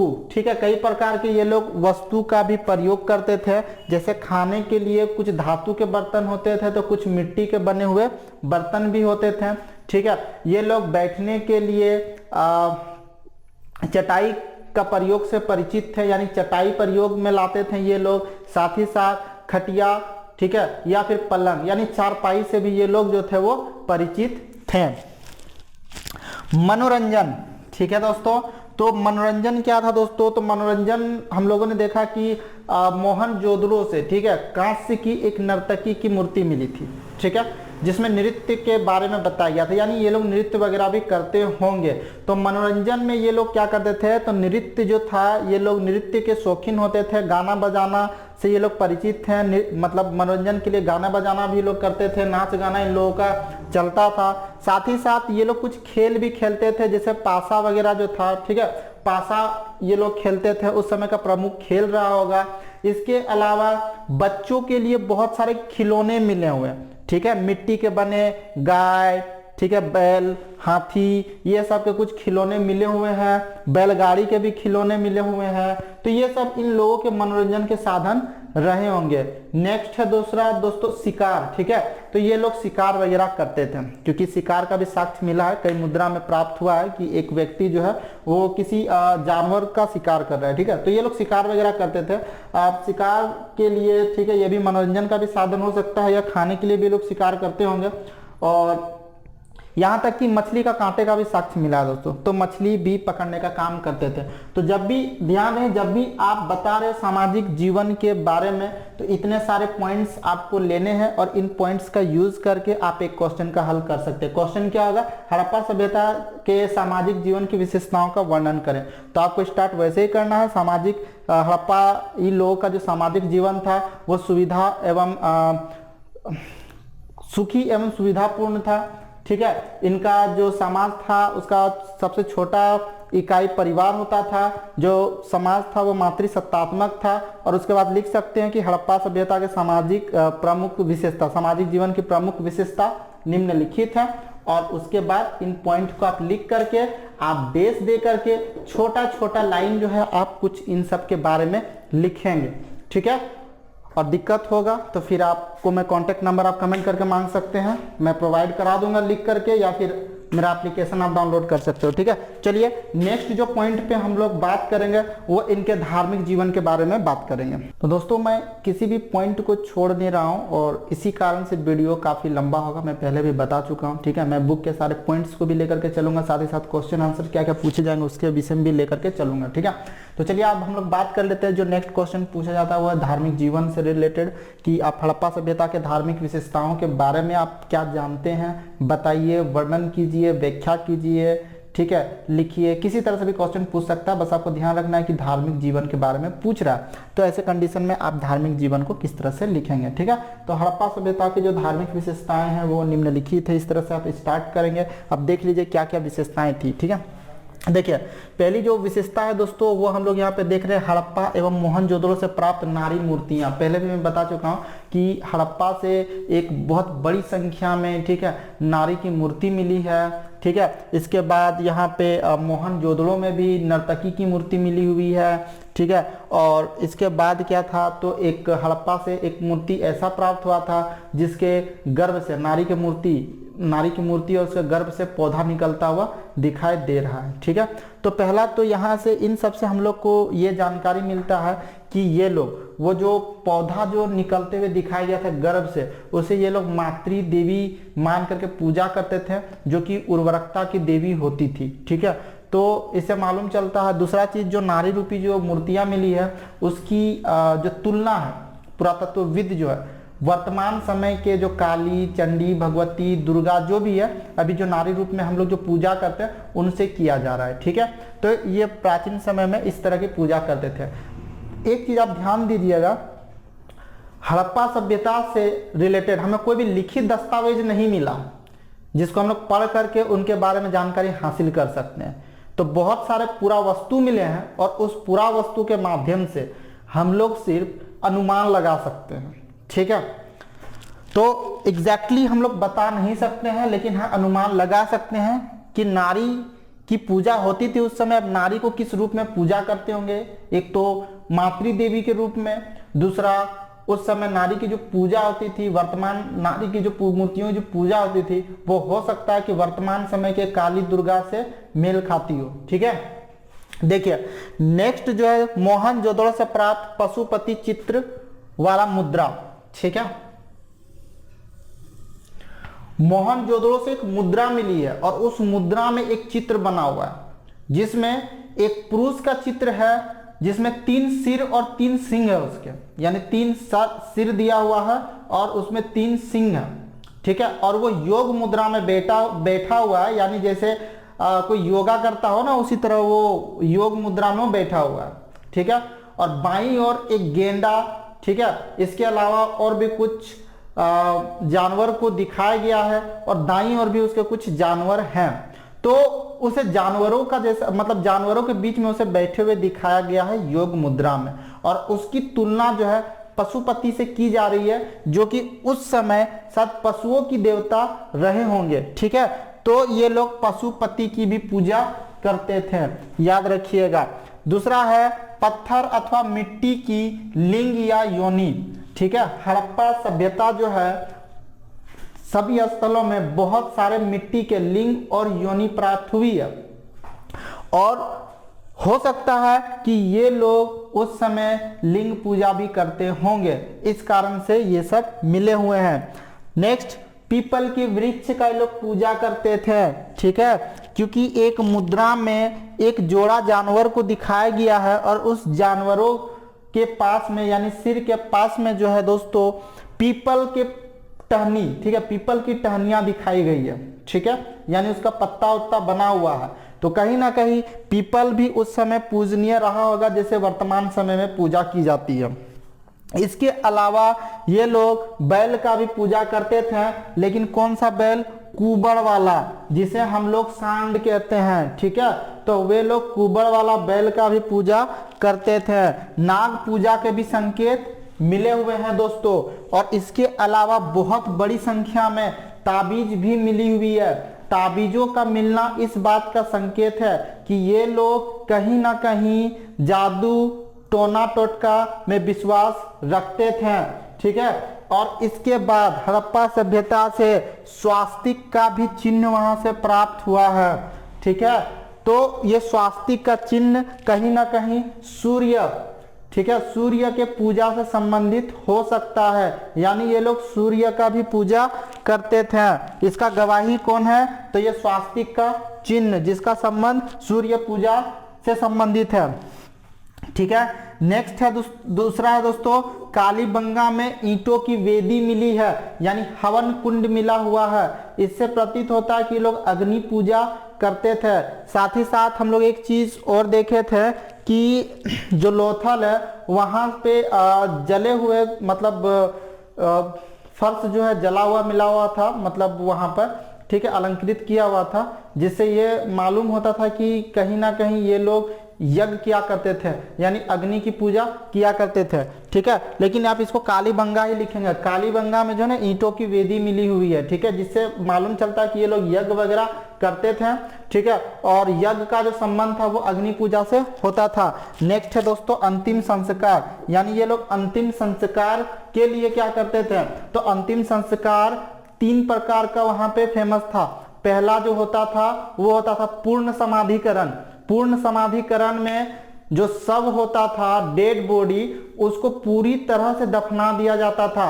एक होता था आंशिक समाधिकरण। तो दोस्तों ये आंशिक समाधिकरण जो है, इसमें किसी के शरीर यानी मृत शरीर को जो है किसी जानवर या पक्षियों को खाने के लिए छोड़ दिया जाता था। उसके बाद जो अंश बच जाता था उसे दफनाया जाता था। और नेक्स्ट है दाह कर्म। दाह कर्म में क्या होता था? तो इसमें शरीर को पूरी तरह से जला दिया जाता था और उसके बाद जो भस्म बचती थी उस भस्म को दफना दिया जाता था। तो ये है दोस्तों धार्मिक जीवन। अगर हड़प्पा सभ्यता के धार्मिक जीवन के बारे में अगर आपसे पूछता है तो आपको इस तरह से पॉइंट बना करके लिखना होगा। मैं सिर्फ पॉइंट बता रहा हूं, आप इन सब में डेस दे करके थोड़ा थोड़ा लाइन को आप बढ़ा सकते हो, यानी एक एक लाइन कुछ लिख सकते हो। इस तरह से आपका आंसर बड़ा हो जाएगा। और उसके बाद भी दिक्कत होता है तो मैं फिर से सेम चीज रिपीट करूंगा। मेरे एप्लीकेशन को आप डाउनलोड कर सकते हो या फिर आप व्हाट्सएप के माध्यम से आप मुझसे कनेक्ट रह सकते हो या कांटेक्ट कर सकते हो। ठीक है, तो चलिए अगला पॉइंट हम लोग देखते हैं। तो चलिए गाइज, इसके हम लोग आर्थिक जीवन के बारे में भी बात कर लेते हैं। वीडियो काफ़ी ज़्यादा लंबा हो गया है तो दोस्तों कुछ किया नहीं जा सकता है। अगर मैं इसे 2 या 3 पार्ट में बनाता तो इसमें भी आप लोगों को प्रॉब्लम होती है। आप लोगों को लगता है कि व्यूज़ पाने के लिए मैं अधिक से अधिक पार्ट में डिवाइड कर रहा हूँ, ताकि आधा पार्ट देखने के बाद फिर दूसरा पार्ट जो है वो व्यूवर्स सर्च करें। तो आप लोगों को ऐसा लगता है, इसीलिए मैं एक वीडियो पे एक चैप्टर कंप्लीट बनाऊंगा, चाहे वो जितना भी लंबा जाए। ठीक है, तो मैं कोशिश करूंगा जल्द से जल्द सब खत्म करने के लिए। तो चलिए बात कर लेते हैं जल्द से जल्द आर्थिक संबंध के बारे में। ठीक है, तो यहाँ पे आर्थिक जीवन इन लोगों का कैसा था? तो आर्थिक जीवन को जब भी आप बताओ तो इसको बताने से पहले आप उसके पॉइंट को डिवाइड करो। ठीक है, कृषि में, ठीक है, कृषि में, पशुपालन में, शिल्प तथा उद्योग धंधों में, ठीक है, और फिर व्यापार तथा वाणिज्य में, ठीक है। तो चलिए इन सब के बारे में हम लोग एक एक करके जान लेते हैं। सबसे पहले कृषि। तो दोस्तों पहले भी बता चुका हूं कि ये लोग शाक भोजी और मांस भोजी दोनों प्रकार के लोग रहते थे। तो जाहिर सी बात है शाक भोजी जो होते थे यानी उन लोग को जो शाकाहारी भोजन का जो प्राप्ति लोग करता था उसके लिए लोग खेती करते थे, ठीक है। तो ये लोग तो पहले नदी के किनारे बसे हुए थे, खास करके मोहनजोदड़ो और जो हड़प्पा जो सभ्यता है, यह क्षेत्र हड़प्पा जो क्षेत्र है और जो मोहनजोदड़ो है, ये क्षेत्र जिस नदी के किनारे बसी है रावी और सिंधु, इसकी जो भूमि होती थी वो काफ़ी ज़्यादा उपजाऊ होती थी, इसलिए यहाँ पे अच्छा खासा अनाज का उत्पादन हो जाता था।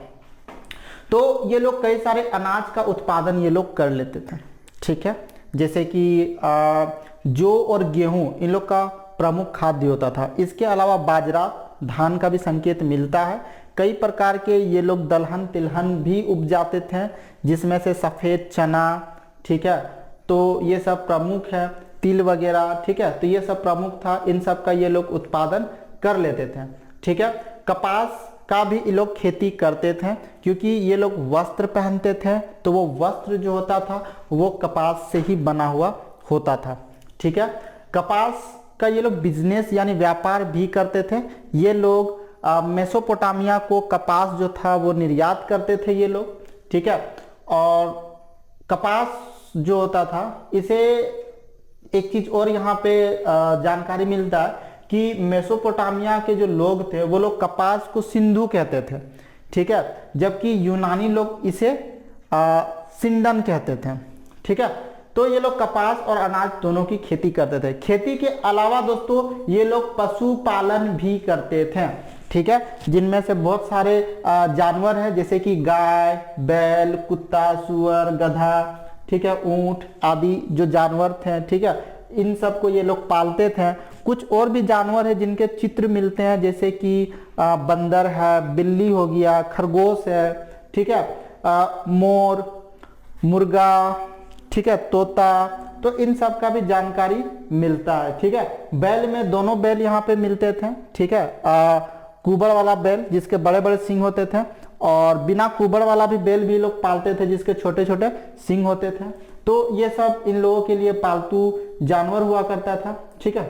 तो इन सब से इन लोग को मांस की भी प्राप्ति हो जाती थी, और भी जो पशुधन जो होते हैं जैसे कि दूध वगैरह हो गया, ठीक है, इन सब भी ये सब भी इन लोग को मिल जाता था इन सब जानवरों से। तो पशुपालन भी लोग कर लेते थे, और ये इनके अर्थव्यवस्था का दूसरा प्रमुख आधार हुआ करता था कृषि के बाद, ठीक है। उसके बाद है दोस्तों शिल्प तथा उद्योग धंधे, ठीक है। ये लोग उद्योग भी लगाते थे और शिल्प का भी उत्पादन होता था, यानी हाथों से जिन जिन चीज़ों का बनाया जा सकता है, ठीक है। जैसे बात करते हैं शिल्प उद्योग के बारे में, तो जैसे कि ये लोग सिले हुए वस्त्र पहनते थे, तो वस्त्र को बनाने के लिए भी ये लोग कार्य काम करते होंगे, जिसके लिए बुनकर समुदाय होता था, जिनका काम ही होता था कि ये लोग कढ़ाई और बुनाई का कार्य करते थे, विभिन्न प्रकार के वस्त्र वगैरह ये लोग बनाने का काम करते थे, ठीक है। इसके अलावा कुंभकार भी होता था, तो ये लोग क्या करते थे, मिट्टी वगैरह के बर्तन उर्तन बनाते थे, साथ ही साथ हाथों से बनाने वाले और भी अन्य सामान को भी बनाने का काम करते थे, ठीक है। तो दोस्तों इसके बाद जो था वो स्वर्णकार समुदाय भी इन लोगों का होता था, जो लोग विभिन्न प्रकार के आभूषणों का निर्माण करते थे।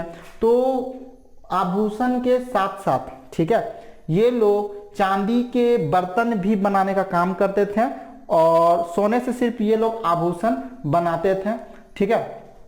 अच्छा, इसके अलावा विभिन्न जो धातु था उन धातुओं को बनाने के लिए उद्योग लगाया गया था। साथ ही साथ जितने भी प्रकार के आभूषण बनते थे, आभूषणों में भी बहुत सारी चीज़ों की आवश्यकता पड़ती थी, जैसे मनके उनके की कारखाने भी हम लोगों ने देखा, ठीक है, कि कई स्थलों से मनके बनाने के कारखाने प्राप्त हुए। तो ये लोग कारखाने भी लगाते थे, ठीक है। धातु वगैरह का ज्ञान इन लोग को था, जैसे कि कांसा का, तांबा का, है ना।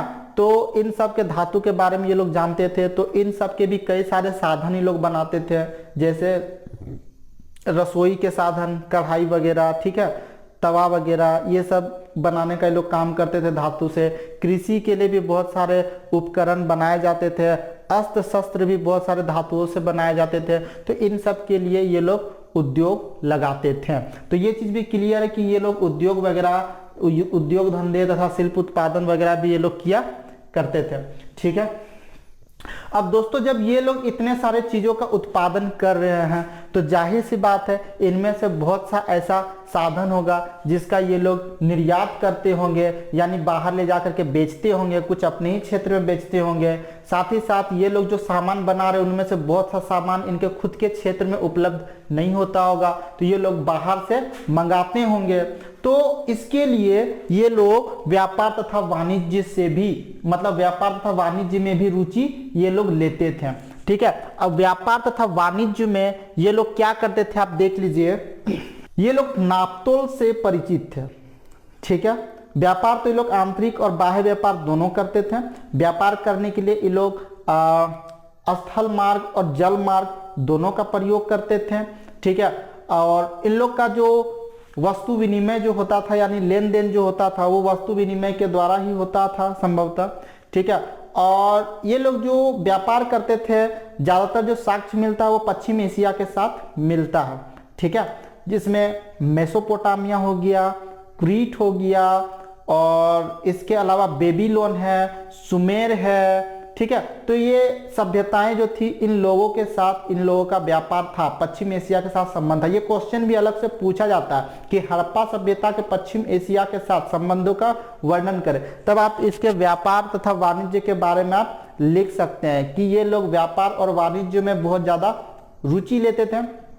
ठीक है, खास करके मेसोपोटामिया, सुमेर, बेबीलोन, क्रीट आदि सभ्यताओं से इनका संबंध था। इन देशों से, इन पश्चिम एशिया के और भी कई देशों से ये लोग आयात तथा निर्यात करते थे। सड़क और मतलब स्थल और जल मार्ग दोनों ही प्रचलित था। ठीक है, व्यापार के लिए। जैसे कि अगर हम लोग बात करें तो लोथल में जो था दोस्तों एक गोदी का साक्ष्य मिला, यानी बंदरगाह का। तो ये लोग जल मार्ग के द्वारा जो था दोस्तों ये सामान को लाने ले जाने का काम करते होंगे। ठीक है, अब देखिए इनमें से कुछ ऐसे साधन का मैंने नाम लिया जो कि अलग अलग देशों से ये लोग मंगाते थे। ठीक है, जैसे कि सोना, तो व्यापार और वाणिज्य में ये लोग जो सोना जो था दोस्तों, ये सोना का आयात करते थे कहां से, अफगानिस्तान से और दक्षिण भारत से दोस्तों। ठीक है, कोलार खान, केजीएफ मूवी आप लोगों ने देखा होगा दोस्तों, तो केजीएफ मूवी में कोलार खान के बारे में बताया गया है जहां पे सोना प्राचीन समय में निकाली जाती थी भारत में। ठीक है, तो अफगानिस्तान और दक्षिण भारत के कोलार खान से ये लोग सोना का आयात करते थे। उसके बाद है दोस्तों सीसा और चांदी, ये दो धातु ये लोग ईरान और अफगानिस्तान से ये लोग मंगाते थे। ठीक है, नेक्स्ट धातु है तांबा, तांबा को ये लोग बलूचिस्तान और अरब से मंगाते थे। उसी के बाद है नीलमणि, नीलमणि को महाराष्ट्र से ये लोग लाते थे। ठीक है, उसके बाद है सेल खड़ी, ये एक विशेष प्रकार की पत्थर होती थी जो कि बलूचिस्तान से लाया जाता था। इसके अलावा शंख और कोड़ियां, ठीक है, दक्षिण भारत से लाया जाता था, यानी सौराष्ट्र से भी इसको मंगाया जाता था। तो ये है दोस्तों इन लोगों का आर्थिक जीवन, जिसमें लोग कृषि भी करते थे, पशुपालन भी करते थे, शिल्प तथा उद्योग धंधे भी ये लोग इसका भी कार्य करते थे, और व्यापार तथा वाणिज्य में भी ये लोग रुचि लेते थे। तो इतने सारे पॉइंट्स आपको लिखने हैं इनके आर्थिक जीवन के बारे में। साथ ही साथ पश्चिम एशिया के साथ संबंध को भी आपको ध्यान में रखना है। नाप तोल के लिए इन लोग के पास बटखारा भी होता था। ठीक है, और ये बाट, जो इसे बाट कहा गया, जो बाट जो था इसका जो अनुपात हुआ करता था वो 1, 2, 4, 8, 16, 32 और 64 के अनुपात में हुआ करता था। और सबसे ज्यादा बाट का जो प्रयोग होता था वो 16 वाला होता था। इसको भी आप लोग ध्यान में रखिएगा। चलिए इसका जो हम लोग अगला जो पॉइंट देखते हैं वो देखेंगे, विज्ञान और प्रौद्योगिकी में इन लोगों का क्या रुचि था और इनके बारे में इन लोग कितना जानते थे। मैं एक बार फिर से कहूँगा दोस्तों, क्वेश्चन आंसर लिखने में कोई भी प्रॉब्लम हो तो आप मुझसे कांटेक्ट कर सकते हो या फिर मेरा एप्लीकेशन डाउनलोड कर सकते हो झारखंड पाठशाला को, जिसको मैंने चेंज करके क्लास 12 नोट्स रख दिया है। इसका स्क्रीनशॉट मैं आपको स्क्रीन पर दिखा दूंगा। तो गाइस चलिए बात करते हैं हम लोग विज्ञान और प्रौद्योगिकी के बारे में, हड़प्पा सभ्यता की। ये एग्जाम पर्पज से बहुत ज़्यादा इम्पोर्टेंट नहीं है, बट छोटी छोटी कुछ जानकारियां जो कि मैं आपको बता दे रहा हूँ। हो सकता है कि एग्जाम में कुछ क्वेश्चन ऐसे आ जाए जो आप पढ़ करके ना गए हो, तो दिक्कत हो सकता है, ठीक है। वैसे मैंने जितना भी आप लोगों को पॉइंट्स बता दिया वो सभी के सभी इंपॉर्टेंट्स हैं और इन्हीं के बीच में से क्वेश्चंस पूछे जाते हैं, कोई भी बाहर आउटसाइड क्वेश्चंस नहीं होगा। एक क्वेश्चन बाकी है इसका पतन, जो कि और भी ज़्यादा इंपॉर्टेंट है, तो मैं बता दूंगा इसके बाद में। तो यहाँ पे देख लीजिए, ये जो आपका छोटा सा इंपॉर्टेंट जो टॉपिक है, बात कर लेते हैं दोस्तों इसके विज्ञान और प्रौद्योगिकी के बारे में। तो सबसे पहले मैं बात कर लेता हूँ लिपि के बारे में, ठीक है। हाँ, यहाँ से क्वेश्चन है दोस्तों, छोटा क्वेश्चन, ठीक है। लिपि, तो दोस्तों ये लोग लिखना पढ़ना जानते थे, लेकिन ये लोग जिस लिपि का प्रयोग करते थे वो भाव चित्रात्मक है। ध्यान रखिएगा, भाव चित्रात्मक है, यानी ये लोग हम लोग का जैसे हर साउंड के लिए एक चिन्ह होता है जिसको हम लोग लिपि बोलते हैं, उस टाइप की इनका लिपि नहीं है, ठीक है। ये कुछ चित्र छाप करके बताने या दर्शाने का ये लोग कोशिश करते थे, तो वो चित्रात्मक रूप में, ठीक है। तो इन लोग का लिपि कैसा, भाव चित्रात्मक है। ध्यान रखिएगा, इन लोग का लिपि कैसा, भाव चित्रात्मक, ठीक है। तो दोस्तों यहाँ पर एक तो ये लोग लिखना जानते थे, ठीक है, यानी छाप करके किसी को कुछ दर्शाना जानते थे। ये लिपि जो है ना रहस्यमयी लिपि है, क्योंकि इसे अभी तक पढ़ा नहीं जा सका है, ठीक है। ये लिपि रहस्यमय लिपि है, इस चीज को भी ध्यान रखिएगा। पहला, हड़प्पा से प्राप्त लिपि भाव चित्रात्मक है। दूसरा, जो लिपि है वो रहस्यमय लिपि है, क्योंकि उसको अभी तक पढ़ा नहीं जा सका है। चलिए दूसरा बात कर लेते हैं धातु कर्म के बारे में, ठीक है। तो जैसे कि दोस्तों हम लोगों ने देखा, इन लोग का बहुत सारा जो साधन है वो कांस्य का बना हुआ था, ठीक है, और इसीलिए इसे कांस्य युगीन सभ्यता भी कहते हैं। ध्यान रखिएगा दोस्तों, हड़प्पा कौन सा युगीन सभ्यता थी, तो कांस्य युगीन, ठीक है। ये लोग कांसा बनाना जानते थे। अब जरा देखिए, जरा इस चीज को ध्यान से सोचिएगा कि कांस्य, ठीक है, यानी कांसा का अगर ये लोगों ने मूर्ति बनाया होगा तो बिना पिघलाए हुए नहीं बनाया होगा, इसको पिघलाया होगा। तो पिघलाने के लिए कांसा को इतना ताप की आवश्यकता होती है, यानी 1083 डिग्री सेल्सियस इतना ताप चाहिए, यानी ये लोग इतना ताप उत्पन्न करने में सक्षम थे, ठीक है। दूसरा दोस्तों, कांसा को बनाने के लिए 2 धातु की आवश्यकता होती है, जिसमें से 75% तांबा, ठीक है, और बाकी जो है वो टीन की आवश्यकता होती है। तो ये 75 से 90% तांबा होती है और बाकी मात्रा टीन की होती है। तो यानी ये लोग मिश्र धातु को भी बनाने में सक्षम थे, ठीक है। दूसरा है दोस्तों गोदी, यानी बंदरगाह, जहां पे पानी जहाज ठहरती है, तो ये लोग बंदरगाह को भी बनाना जानते थे। साथ ही साथ बंदरगाह ये लोग नावों के लिए बनाए थे, तो नाव को भी बनाना ये लोग जानते थे, ठीक है। ये बंदरगाह जो है दोस्तों परिचित थे ये लोग बंदरगाह से, नौका से, क्योंकि इसका कोई प्रूफ नहीं मिला, नौका का कोई प्रूफ नहीं मिला, बस कुछ जगहों पे चित्र मिली है, ठीक है। तो इससे अनुमान लगाया जा सकता है कि गोदी का भी साक्ष्य मिला है, तो जाहिर सी बात है जो चित्र नौका का मिला है ये सही होगा गोदी का। और इसका जो लंबाई चौड़ाई बताया जा रहा है 128 मीटर ये लंबा है, जबकि चौड़ा 37 मीटर, ठीक है। तो ये इसका लंबाई और चौड़ाई है, लोथल से जो गोदी का साक्ष्य मिला हुआ है, ठीक है। माप तोल करना जानते थे दोस्तों ये लोग, मैं पहले भी बता चुका हूं कि लोग माप तोल करना जानते थे। 150 बांटें मिली हैं जो वजन करने के लिए होती है, जिसको हम लोग बटखरा बोलते हैं, ठीक है।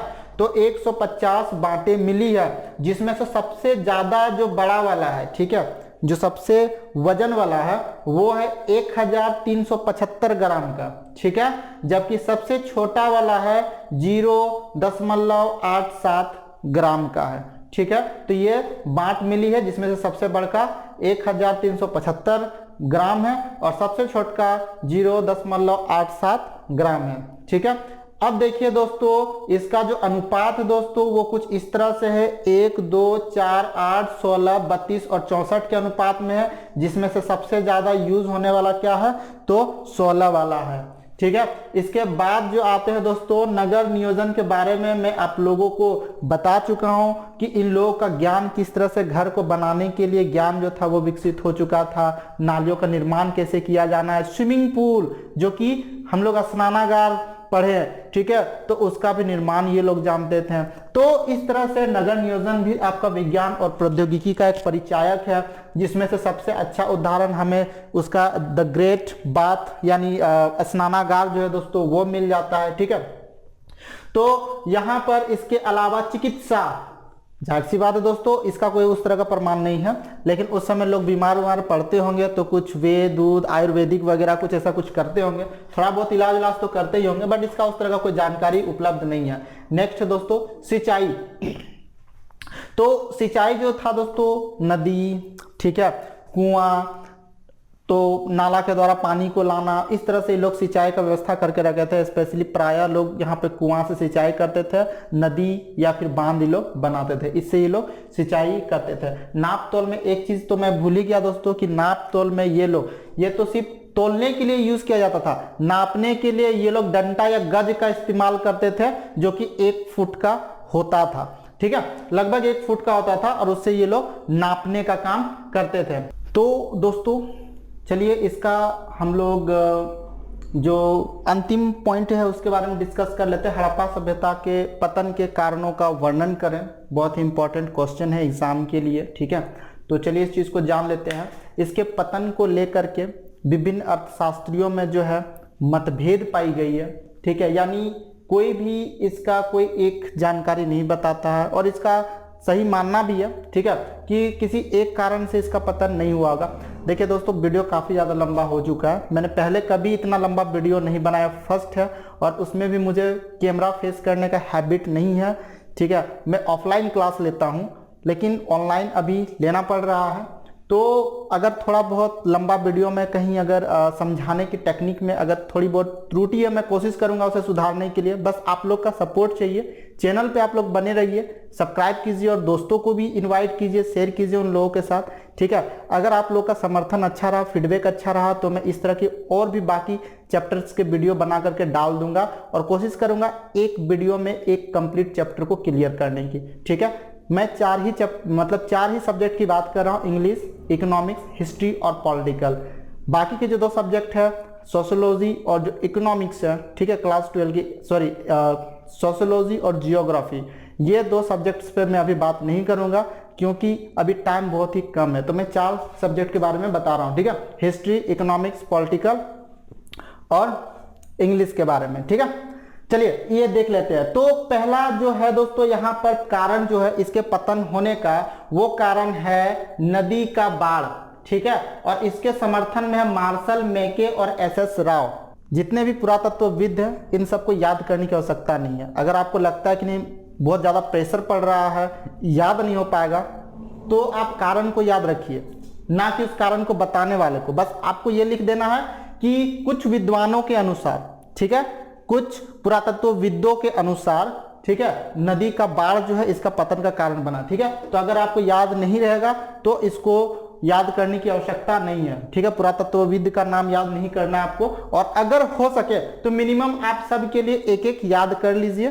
ठीक है, इससे क्या होगा ना, पॉइंट आपको मिलता है। ठीक है, तो नदी का बाढ़, ठीक है, कई सारे विद्वानों का कहना है जिसमें से मार्शल मैके और एसएस राव कहते हैं कि इस सभ्यता का अंत जो है वो नदी के बाढ़ से हुआ है। ठीक है, क्योंकि अधिकांश जो शहर थे वो नदी के किनारे बसे हुए थे और नदियों में प्रायः हर साल जो है बाढ़ आती थी और शहर को जो है ना वो तबाह कर देती थी, और इस तरह से ये जो सभ्यता है इसका समाप्त हो गया। इसके कुछ क्षेत्र का उदाहरण भी देते हैं, जैसे मोहनजोदड़ो। ठीक है, मोहनजोदड़ो का उदाहरण देकर के लोग बताते हैं कि मोहनजोदड़ो में हर साल बाढ़ आती थी। ठीक है, और बाढ़ आने के कारण जो है उसका पुनः निर्माण हर साल किया जाता था। ठीक है, और कई जगह पे तो बाढ़ के साथ ऐसे भी मिले कि जैसे जैसे बाढ़ आती गई वो अपने साथ जो बालू जो बहा करके लाती थी बाढ़, उस तरह के एक के ऊपर कई सारे परत जो है वो बन गए थे बालू के। इससे पता चलता है कि एक बार नहीं बल्कि कई बार बाढ़ आया हुआ था। ठीक है, तो कुछ विद्वानों का कहना है कि नदी के बाढ़ के कारण जो इस सभ्यता का पतन हुआ। तो कुछ विद्वानों का कहना है बाह्य आक्रमण, यानी बाहरी आक्रमण, ठीक है। कुछ विद्वानों का कहना है जैसे व्हीलर हो गया, ठीक है, मार्टिमल व्हीलर, गार्डन चाइल्ड और पिगट, ये लोगों का कहना है कि ये जो सभ्यता है इसका अंत का जो कारण था वो बाहरी आक्रमण था, क्योंकि जितने भी शहर थे सभी नदी के किनारे नहीं बसे थे। तो ये कहना गलत होगा कि सभ्यता का जो विनाश है सिर्फ नदी के बाढ़ से हुआ, क्योंकि सभी शहर नदी के किनारे नहीं बसे हुए थे, ठीक है। तो कुछ विद्वान क्या कहते हैं, बाह्य आक्रमण, ठीक है, यानी बाहरी आक्रमण हुआ था और बाहरी आक्रमण होने के बाद जो बाहरी लोग जो आक्रमण किए थे इस सभ्यता, यानी जिस शहर में आक्रमण किए वहां पे लोग लूटपाट मचाए, वहां के लोगों को मार दिया गया, ठीक है, कत्ल कर दिया गया, ठीक है, और इस तरह से इस सभ्यता का अंत हो गया है, ठीक है। 1500 यहाँ पर जो व्हीलर है उनका तो कहना है कि 1500 ईस्वी में आर्यों का आक्रमण हुआ था, जिन लोगों ने वैदिक धर्म का शुरुआत किया उन लोगों ने आक्रमण किया था और आकर के इस सभ्यता का विनाश कर दिया, ठीक है। और इसके बाद जो आता है दोस्तों नेक्स्ट है जलवायु परिवर्तन, ठीक है। कुछ विद्वान ऐसे हैं जैसे कि A.N. घोष, इनका कहना है कि जलवायु में कुछ परिवर्तन हुआ होगा, ठीक है। परिवर्तन जैसे कि अभी हम लोग देख रहे हैं दोस्तों, अभी एक वैश्विक समस्या जो बनी हुई है वो है आपका वैश्विक ताप वृद्धि, ठीक है। तो आने वाला समय में ताप इतना बढ़ जाएगा कि हम लोग का भी जो सभ्यता है वो अंत हो सकता है ताप के कारण, ठीक है। तो कोई जलवायु में परिवर्तन इस तरह का हो सकता है। तो इनका कहना है कि ऐसा है कुछ परिवर्तन हुआ होगा जलवायु में जिसे लोग बर्दाश्त नहीं कर पाए होंगे और लोगों की मृत्यु हो गई और बचे खुचे लोग क्षेत्र को छोड़ करके कहीं और पलायन कर गए होंगे। तो ये कारण बताया जाता है जलवायु परिवर्तन में, ठीक है। जल प्लावन, ठीक है, M.R. साहनी का कहना है कि जल प्लावन जो है इस सभ्यता के अंत का कारण बना, ठीक है। आने वाले समय में बारिश जो है वो कम हो गई, नदियों का जो पानी है वो सूखने लगा, ठीक है, खेती के लिए इन लोगों को दिक्कत हुआ। तो ये लोग क्या किए, क्षेत्र को छोड़ करके दूसरे जगह जा करके जो है ना बस गए, ठीक है। तो जल प्लावन भी जो है आपका यहाँ पर इसका एक कारण जो है वो हो सकता है, ठीक है। इसके बाद जो है दोस्तों नदियों का मार्ग में परिवर्तन, ठीक है, नदियों के मार्ग में परिवर्तन। अब नदियों के मार्ग में क्या परिवर्तन हुआ होगा दोस्तों, जैसे कि बताया जा रहा है कि सभी जो शहर थे वो नदियों के किनारे बसा हुआ था, ठीक है।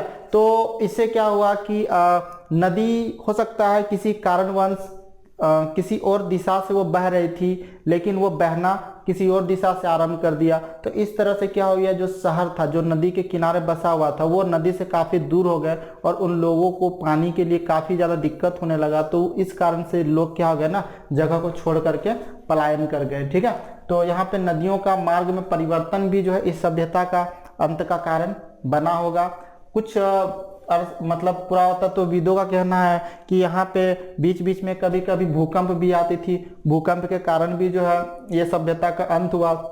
कई सारे मतलब शहर जो थे वो जमीन के नीचे धंस गए, ठीक है। और भूकंप के अलावा और भी कई सारे प्राकृतिक आपदाएं होती थी जिससे इस सभ्यता का अंत हो गया, ठीक है।